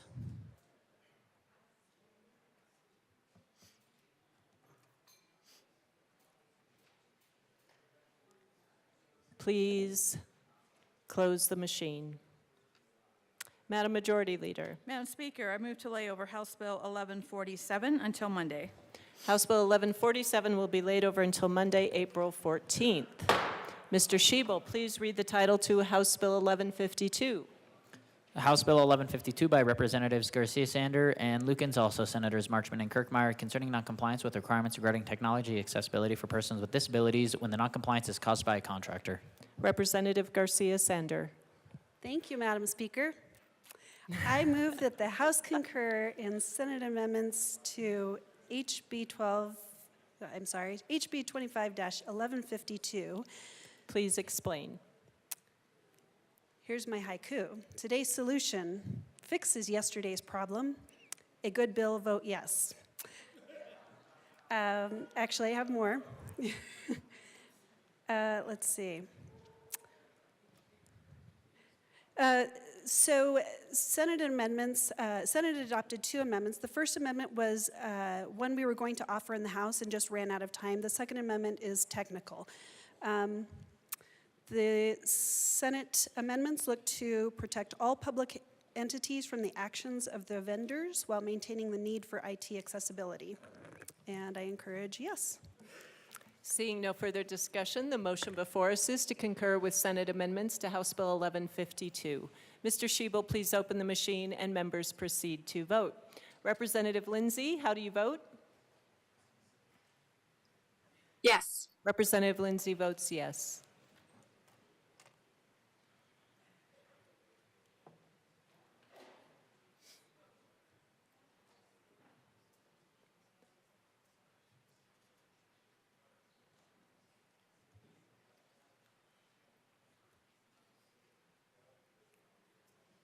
Please close the machine.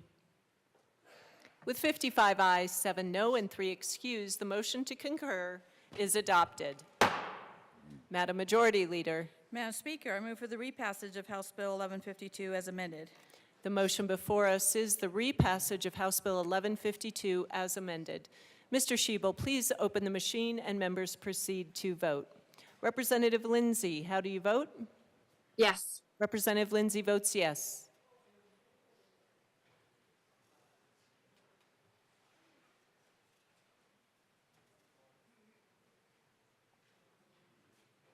Please close the machine. With 54 aye, 8 no, and 3 excused, House Bill 1152, as amended, is repassed. Co-sponsors.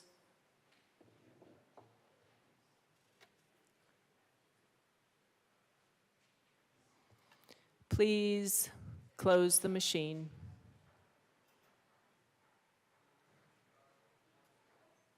Mr. Shebel, please read the title to House Bill 1165. House Bill 1165 by Representatives Pascal and Soper, also Senator Simpson and Kipp, concerning the management of underground energy resources. Representative Pascal. Thank you, Madam Speaker. I move to concur with the Senate amendments to House Bill 1165. Well done. Please explain. All right, here we are again with this bill in hot water. That was a pun instead of a poem, courtesy of my good co-prime. All right, what this is about, the Senate made some good changes to this bill. One is that we were working with an environmental organization to try to get this bill to their liking, and it just didn't come through in the House. But they did make some amendments to definitions for carbon sequestration, sharpening up what it means for a site closure and liability associated with thereof. We also made some law changes to align with federal requirements in our efforts. Colorado is seeking to get primacy over Class 6 wells from the EPA, and we wanted to align with federal standards in order to sharpen our position in that endeavor. What else? I think that is it for me. Would you like to say more? Representative Soper. Thank you, Madam Speaker, and thank you to my co-prime Rep. Pascal. Perfect description of what the Senate amendments do. Bottom line, I'd just like to say, please vote yes, keep us out of hot water, and let's make Senator Simpson happy. Seeing no further discussion, the motion before us is to concur with Senate amendments to House Bill 1165. Mr. Shebel, please open the machine and members proceed to vote. Representative Lindsay, how do you vote? Yes. Representative Lindsay votes yes.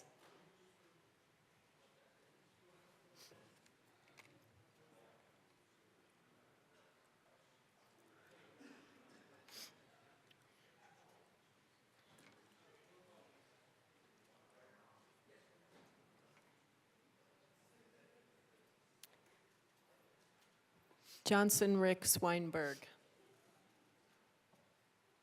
Please close the machine. With 44 aye, 18 no, and 3 excused, the motion to concur is adopted. Madam Majority Leader. Madam Speaker, I move for the repassage of House Bill 1165 as amended. Representative DeGraff.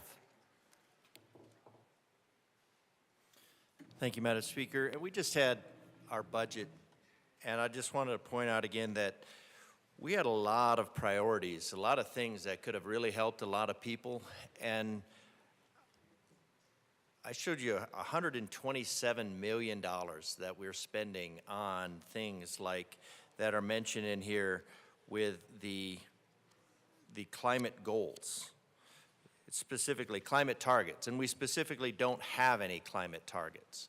So this is just my appeal at some point to abandon this ideology of sequestering carbon. We're actually in a low point in history of carbon dioxide, very low point, and we should, if we were thinking through this logically, we would be doing things like looking into carbon dioxide augmentation as opposed to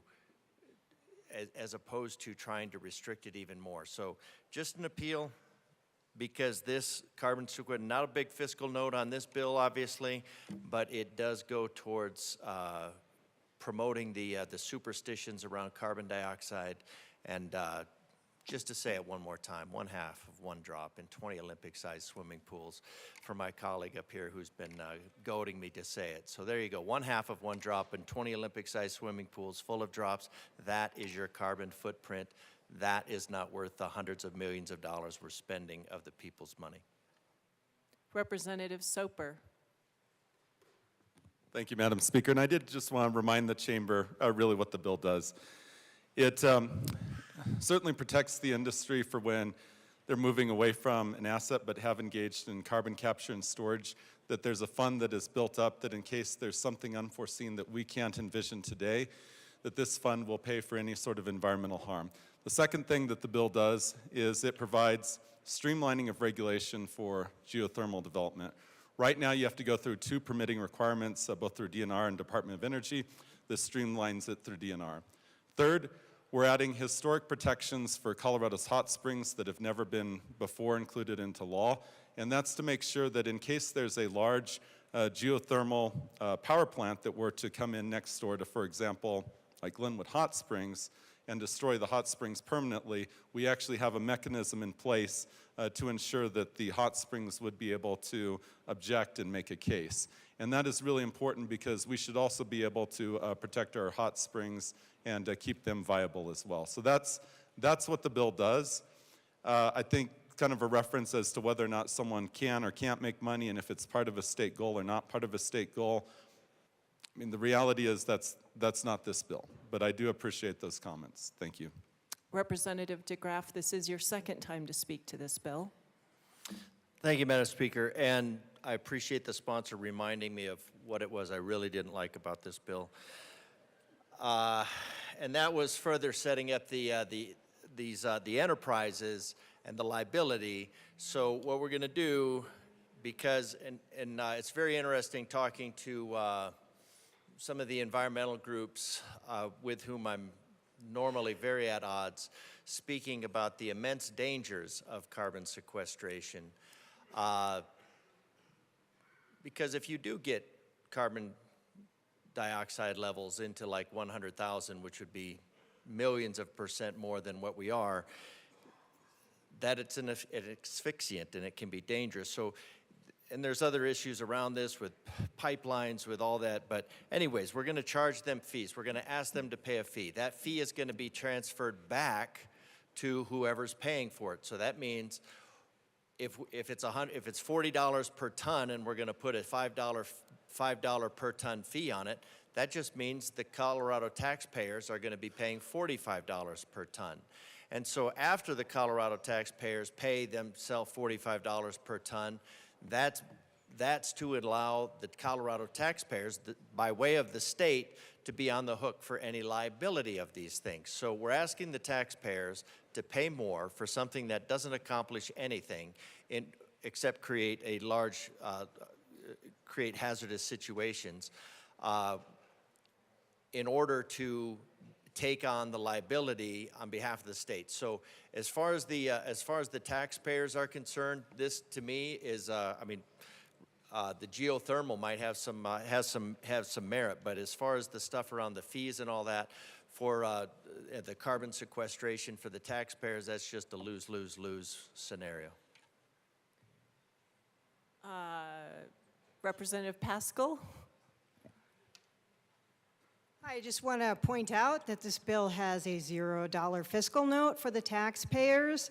The way carbon sequestration is already legal in Colorado. That's not what this bill does. What this bill does is make sure that there is a stewardship process set up for any carbon sequestration projects. And in order to ensure that the taxpayers are not on the hook if a project goes bad or gets abandoned, the people who are running these projects, the organizations or businesses that run these projects, will pay a fee into an enterprise, and that money in the enterprise will be what is used in case there is any kind of an issue. So the entire point of this is to protect the taxpayers from having to pay for it.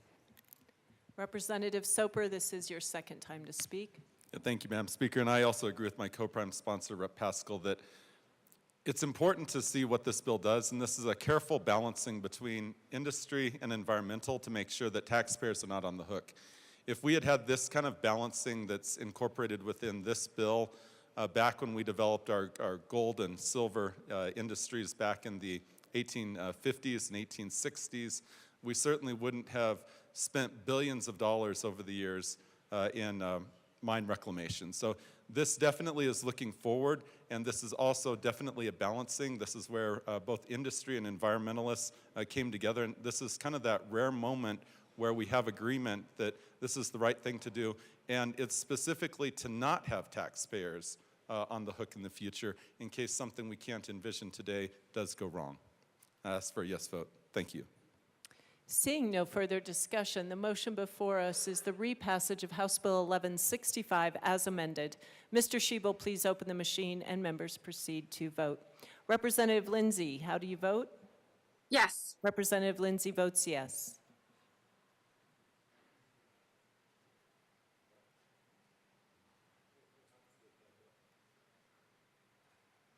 Please close the machine. With 41 aye, 21 no, and 3 excused, House Bill 1165 as amended is repassed. Co-sponsors.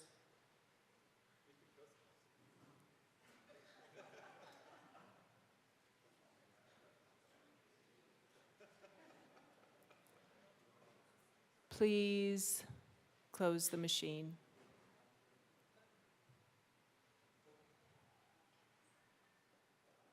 Mr. Shebel, please read the title to House Bill 1168. House Bill 1168 by Representatives Lindsay and Espinoza, also Senator Weissman, concerning housing protections for victim survivors of gender-based violence. Representative Espinoza. Thank you, Madam Speaker. I move to concur with House Bill 251168, the Senate amendments. Please proceed. With open hearts, we now amend to better shield, to help defend. Each word revised, a promise made to stand with those who feel afraid. No law alone can end the pain, but justice can unbind the chains. In every change, let it be known, we work today to protect the home. Oh, applause even. Representative Espinoza, please explain. Thank you. The Senate made several amendments to our bill, all of which strengthen the provisions and clarify the responsibilities of landlords and of tenants in seeking these protections that we are offering under this bill.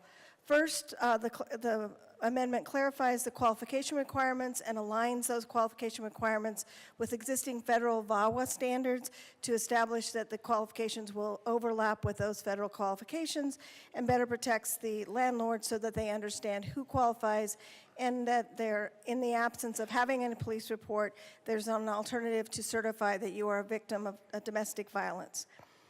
Secondly, the amendment establishes rules around the fees for repayment plan, which is part of the bill, that an individual who's given relief under this provision will enter into a repayment plan.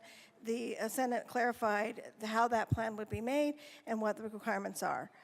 Third, the amendment added a personal service requirement as establishing the rules for personal service if it cannot be done in the first way to ensure that the person has service, notice of service by the landlord, that they would be subject to potential eviction charges, and so did it in a way that continues to protect the individual who has raised a claim of domestic violence so that they're not exposing themselves to more harm.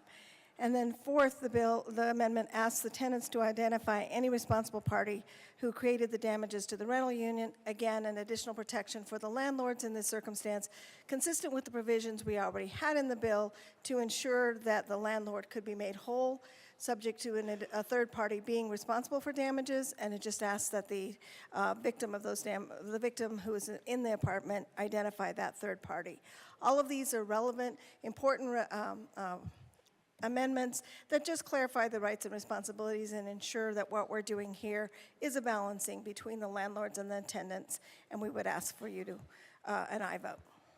Seeing no further discussion, the motion before us is to concur with Senate amendments to House Bill 1168. Mr. Shebel, please open the machine and members proceed to vote. Representative Lindsay, how do you vote? Yes, and that was a lovely poem by Rep. Espinoza. Thank you, Representative. Representative Lindsay votes yes.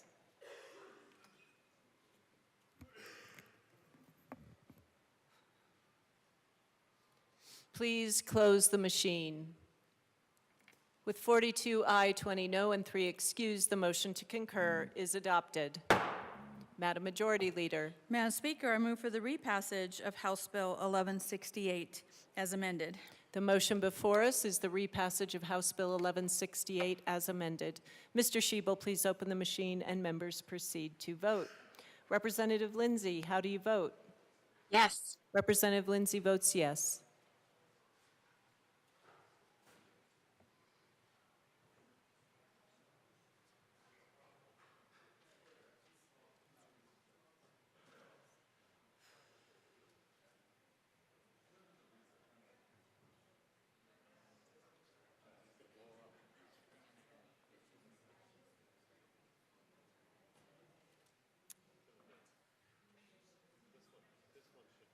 Please close the machine.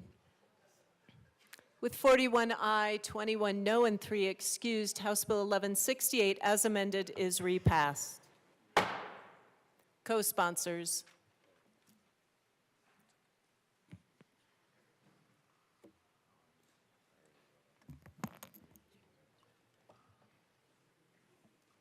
Please close the machine.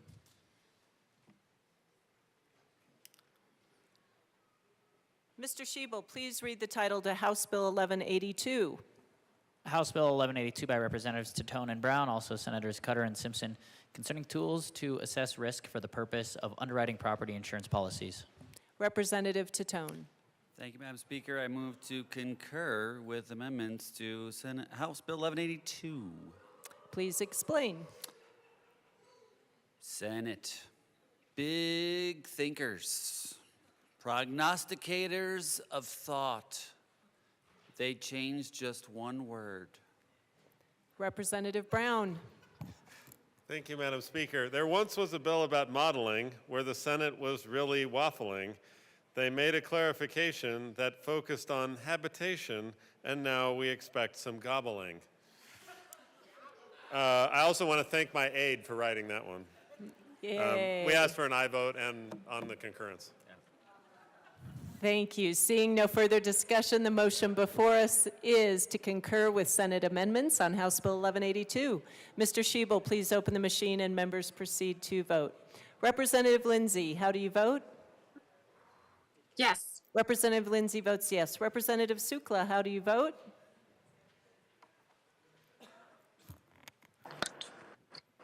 Yes. Representative Sukla votes yes. Yes. Please close the machine. With 44 aye, 18 no, and 3 excused, the motion to concur is adopted. Madam Majority Leader. Madam Speaker, I move for the repassage of House Bill 1182 as amended.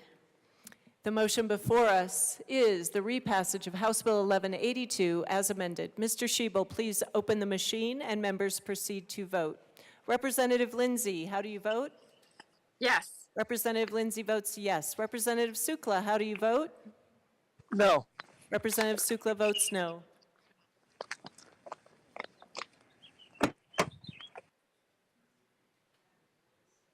Please close the machine. With 42 aye, 20 no, and 3 excused, House Bill 1182, as amended, is repassed. Co-sponsors.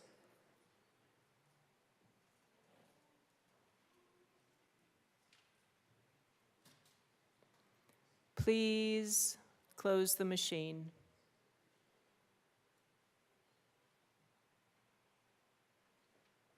Mr. Shebel, please read the title to House Bill 1224.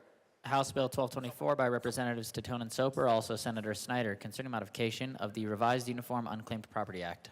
Representative Tatone. Madam Speaker, I move to concur with Senate amendments on 1224. Please explain. I have another haiku. The Senate is good for a few things, it's true. Fix the text and naps. They changed a couple references, that's all. Representative Soper. Thank you, Madam Speaker. Yeah, I was a little bit shocked when all the Senate did was change 2 statutory references. I mean, I'm pretty sure we got the ones right, but they happen to get it right-er. More right. More righter. More righter. More righter. Ish. We asked for a yes vote.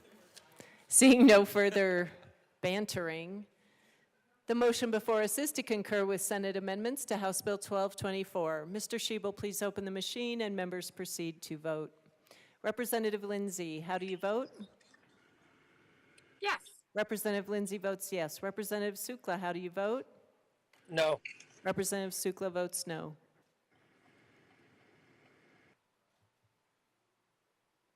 Please close the machine.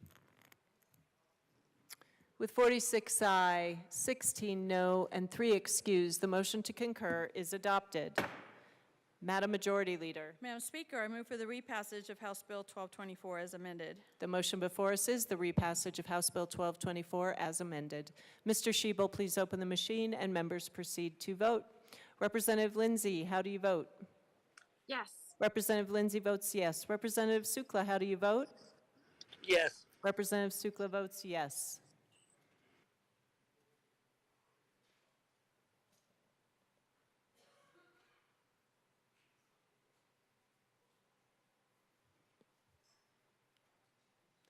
Please close the machine.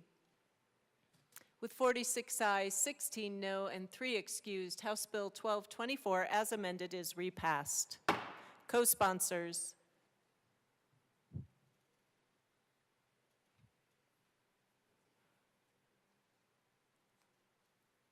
Please close the machine.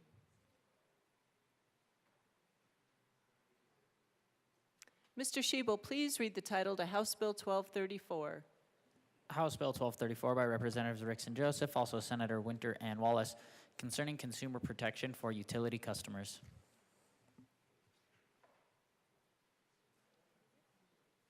Representative Joseph. Thank you, Madam Speaker. I move to concur with Senate amendments on House Bill 1240.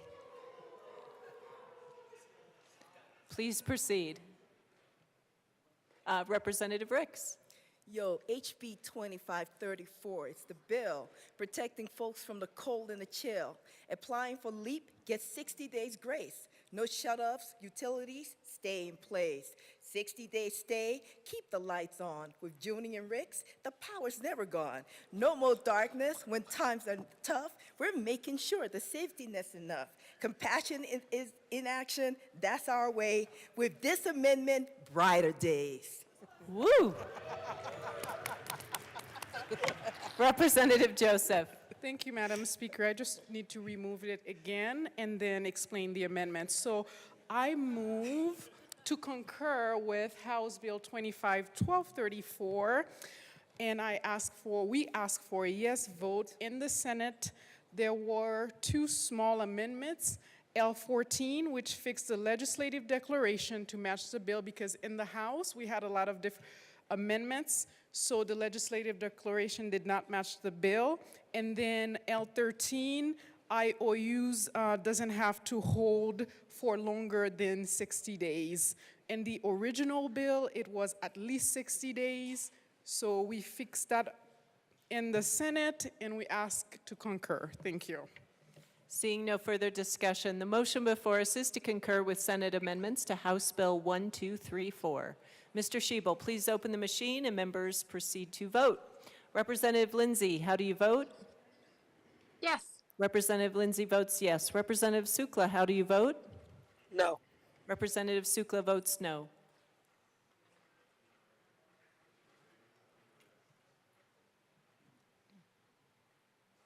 Please close the machine.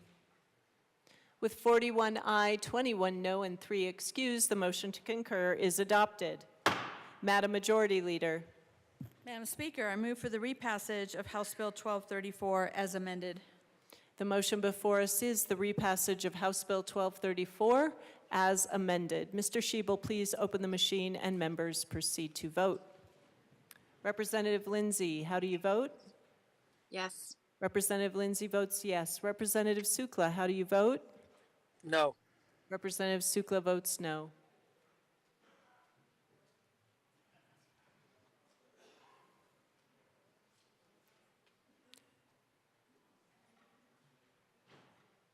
Bradley? Oh, got it. Please close the machine.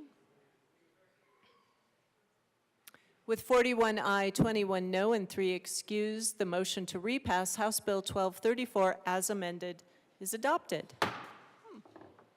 Co-sponsors.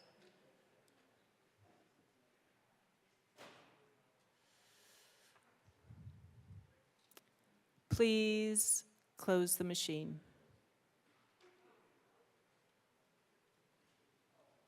Mr. Shebel, please read the title to House Bill 1247.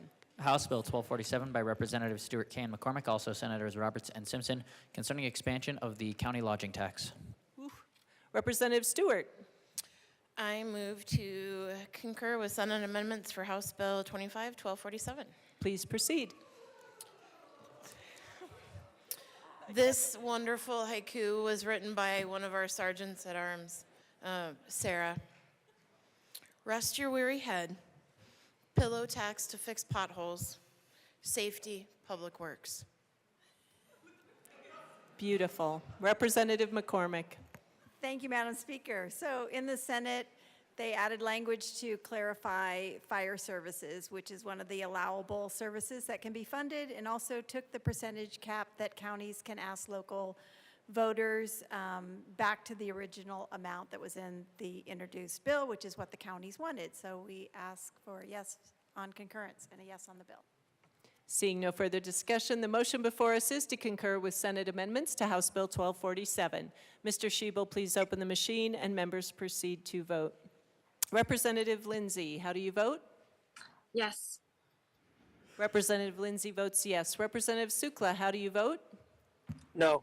Representative Sukla votes no.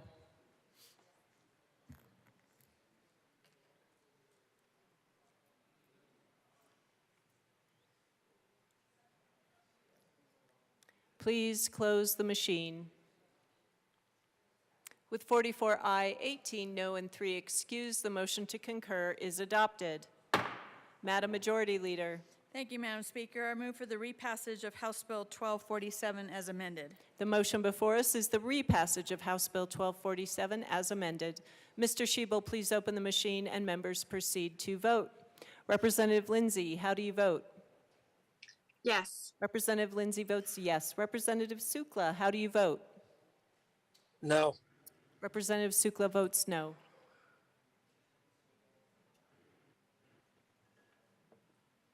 Please close the machine.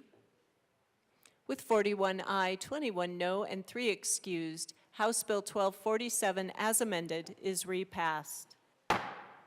Co-sponsors.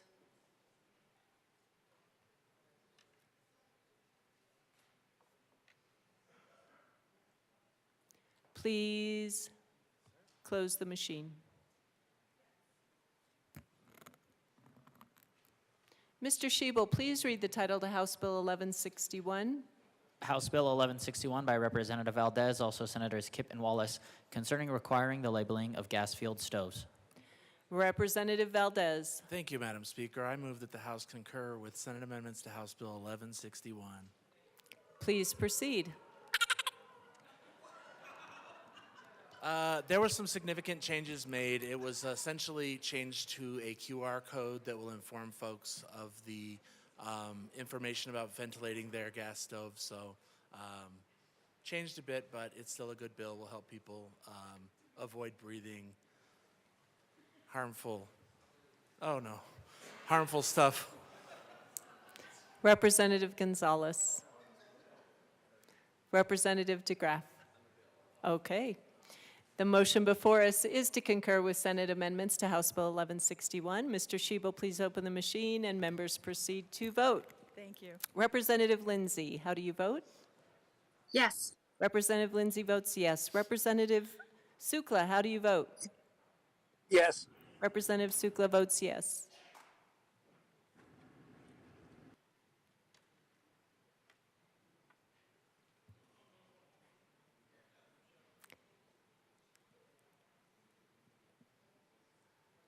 Bottoms, Taggart. Please close the machine. With 42 aye, 20 no, and 3 excused, the motion to concur is adopted. Madam Majority Leader. Madam Speaker, I move for the repassage of House Bill 1161 as amended. The motion Representative Gonzalez. Thank you, Madam Speaker. I just want to be on record. I like the sponsor suit, not the bill.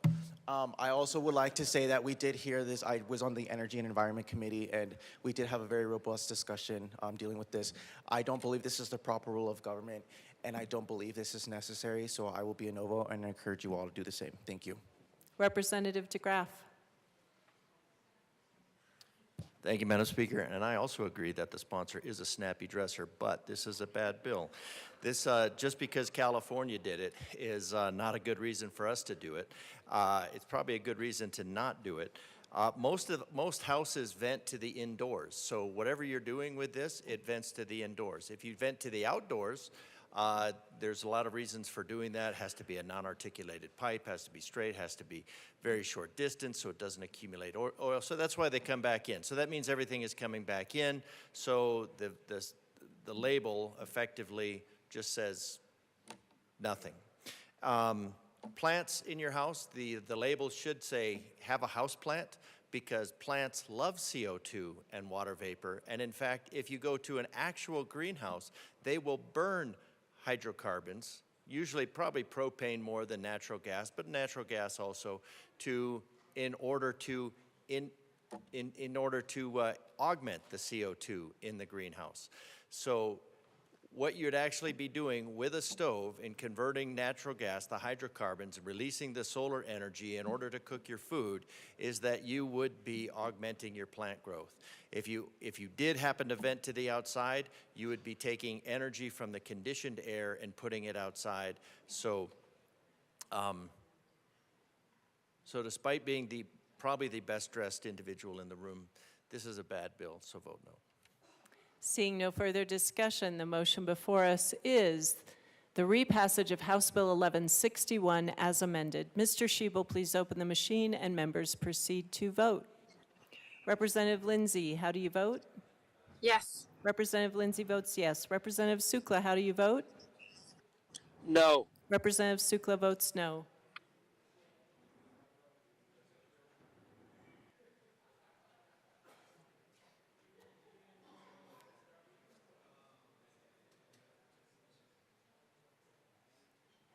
Representative Ricks? Yes. Representative Ricks votes yes.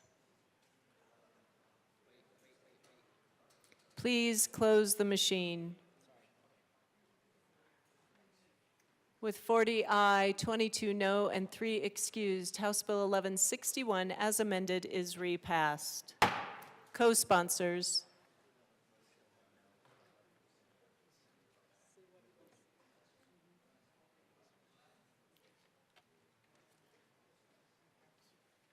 Please close the machine.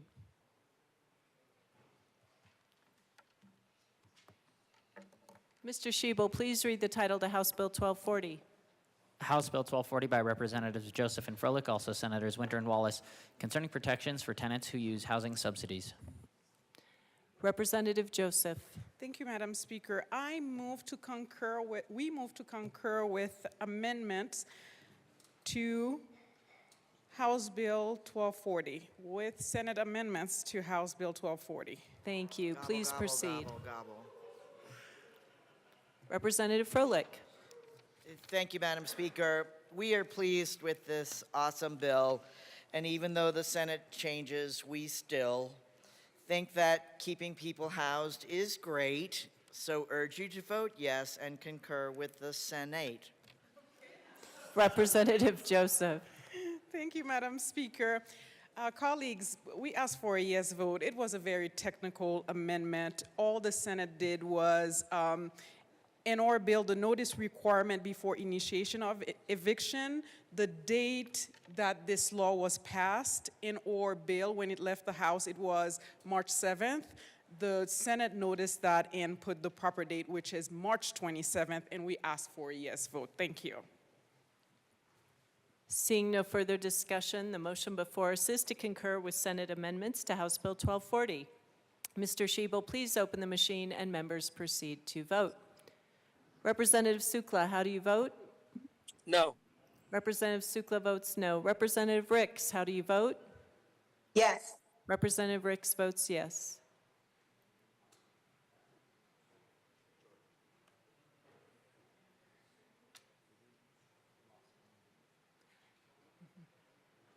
She's excused.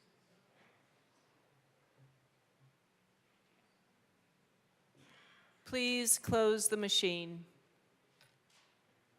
With 41 aye, 20 no, and 4 excused, the motion to concur is adopted. Madam Majority Leader, Madam Speaker, I move for the repassage of House Bill 1240 as amended. the motion before us is the repassage of Representative DeGraff. It is Friday. I know. I appreciate that. Representative DeGraff, Madam please Speaker. proceed. All right. Everybody wants the people to be housed. The best way to do that is to have the housing market be strong. And when the problem with this, when you give one individual special rights, they come at the expense of somebody else. In this case, they're coming at the expense of the homeowners who are allowing somebody else to live in their property. And if you take away their rights, because obviously they want somebody to live in their house. They want somebody to live there. So I think ultimately, as well-intended as this is, it ultimately discourages the acceptance of Section 8 housing, which works against the intent of the bill. So if you want to have more of that housing available, I think you need to go back and focus on the rights of the homeowners while you're doing this, and figure out a different mechanism to keep the people housed, which we want, but not at the cost of other people, which causes the housing to be removed from the market. Seeing no further discussion, the motion before us is the repassage of House Bill 1240 as amended. Mr. Schiebel, please open the machine and members proceed to vote. Representative Sukla, how do you vote? No. Representative Sukla votes no. Representative Ricks, how do you vote? Yes. Representative Ricks votes yes.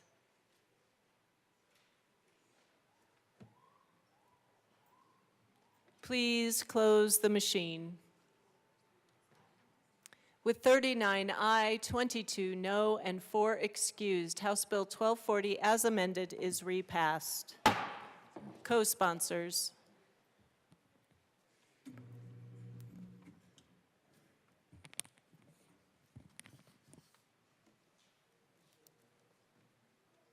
Please close the machine.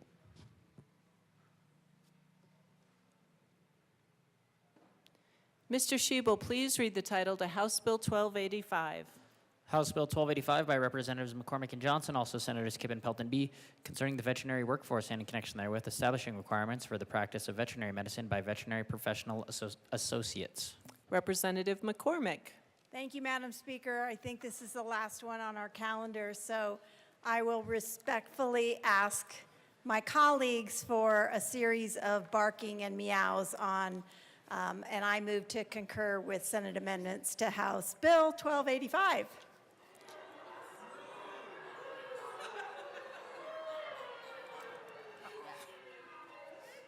Oh, my goodness. Representative Johnson. Thank you, Madam Speaker. Doctors of medicine vary far and wide, but what about the ones for animals with hides? The ones for the paws, the claws, the small and the big, the ones in the house and the ones in a field. Who are these that you may ask? Veterinarians. Representative McCormick. Thank you, Madam Speaker. I just wanted to take a moment to thank each and every one of you. Before this bill went over to the Senate, we had a little bit of an uphill battle, but your 50 votes that sent this bill over to the Senate actually cleared the way for this bill to make it to the finish line, removed all the opposition, got the stakeholders back to the table. So much gratitude for each and every one of you that voted for this as it left the House. In the Senate, we made some clarifying amendments to make sure that the alternative pathway for the veterinary technician specialists would take the same national exam as the VPA would need to take.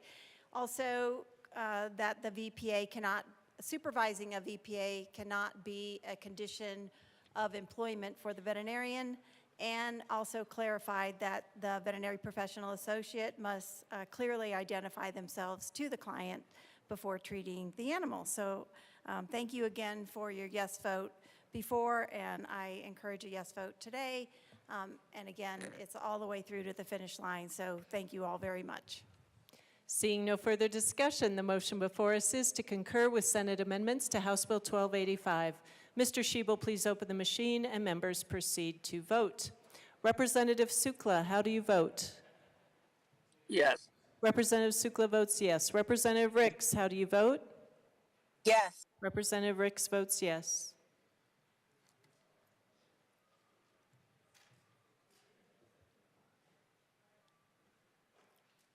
Please close the machine. With 50 aye, 11 no, and 4 excused, the motion to concur is adopted. Madam Majority Leader. Madam Speaker, I move for the repassage of House Bill 1285 as amended. The motion before us is the repassage of House Bill 1285 as amended. Mr. Shebel, please open the machine and members proceed to vote. Representative Sukla, how do you vote? Yes. Representative Sukla votes yes. Representative Ricks, how do you vote? Yes. Representative Ricks votes yes.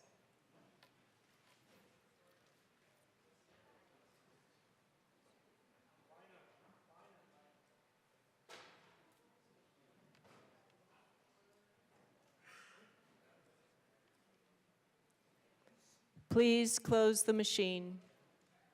With 50 aye, 11 no, and 4 excused, House Bill 1285 as amended is repassed. Co-sponsors.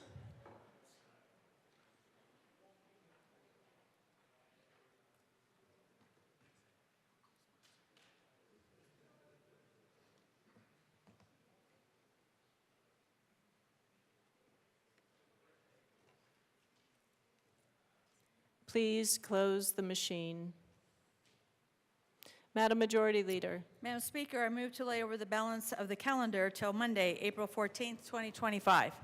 Seeing no objection, the balance of the calendar will be laid over until Monday, April 14th. Announcements and introductions. Representative Luck.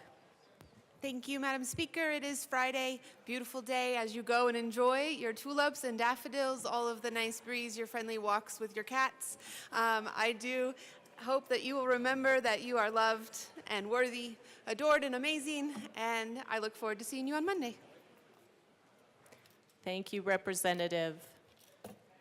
Representative Mabry and Bradley. Hello, members. I just want you to know that Representative Mabry is going to represent me pro bono. We have been asked to be evicted from our offices May 8th, which is less than a month away from now, and so he is going to represent all of us. If you would like to join the class action lawsuit against this place, they are kicking us out in less than a month. If you feel like joining us, go ahead, join us, join us.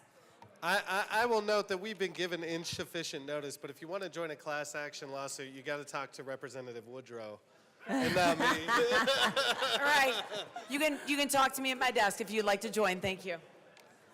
Hilarious. Representative Barone. You said less than a month. I've already gotten kicked out. I got my bag right here. So I think I have a bigger case to be represented. Thank you.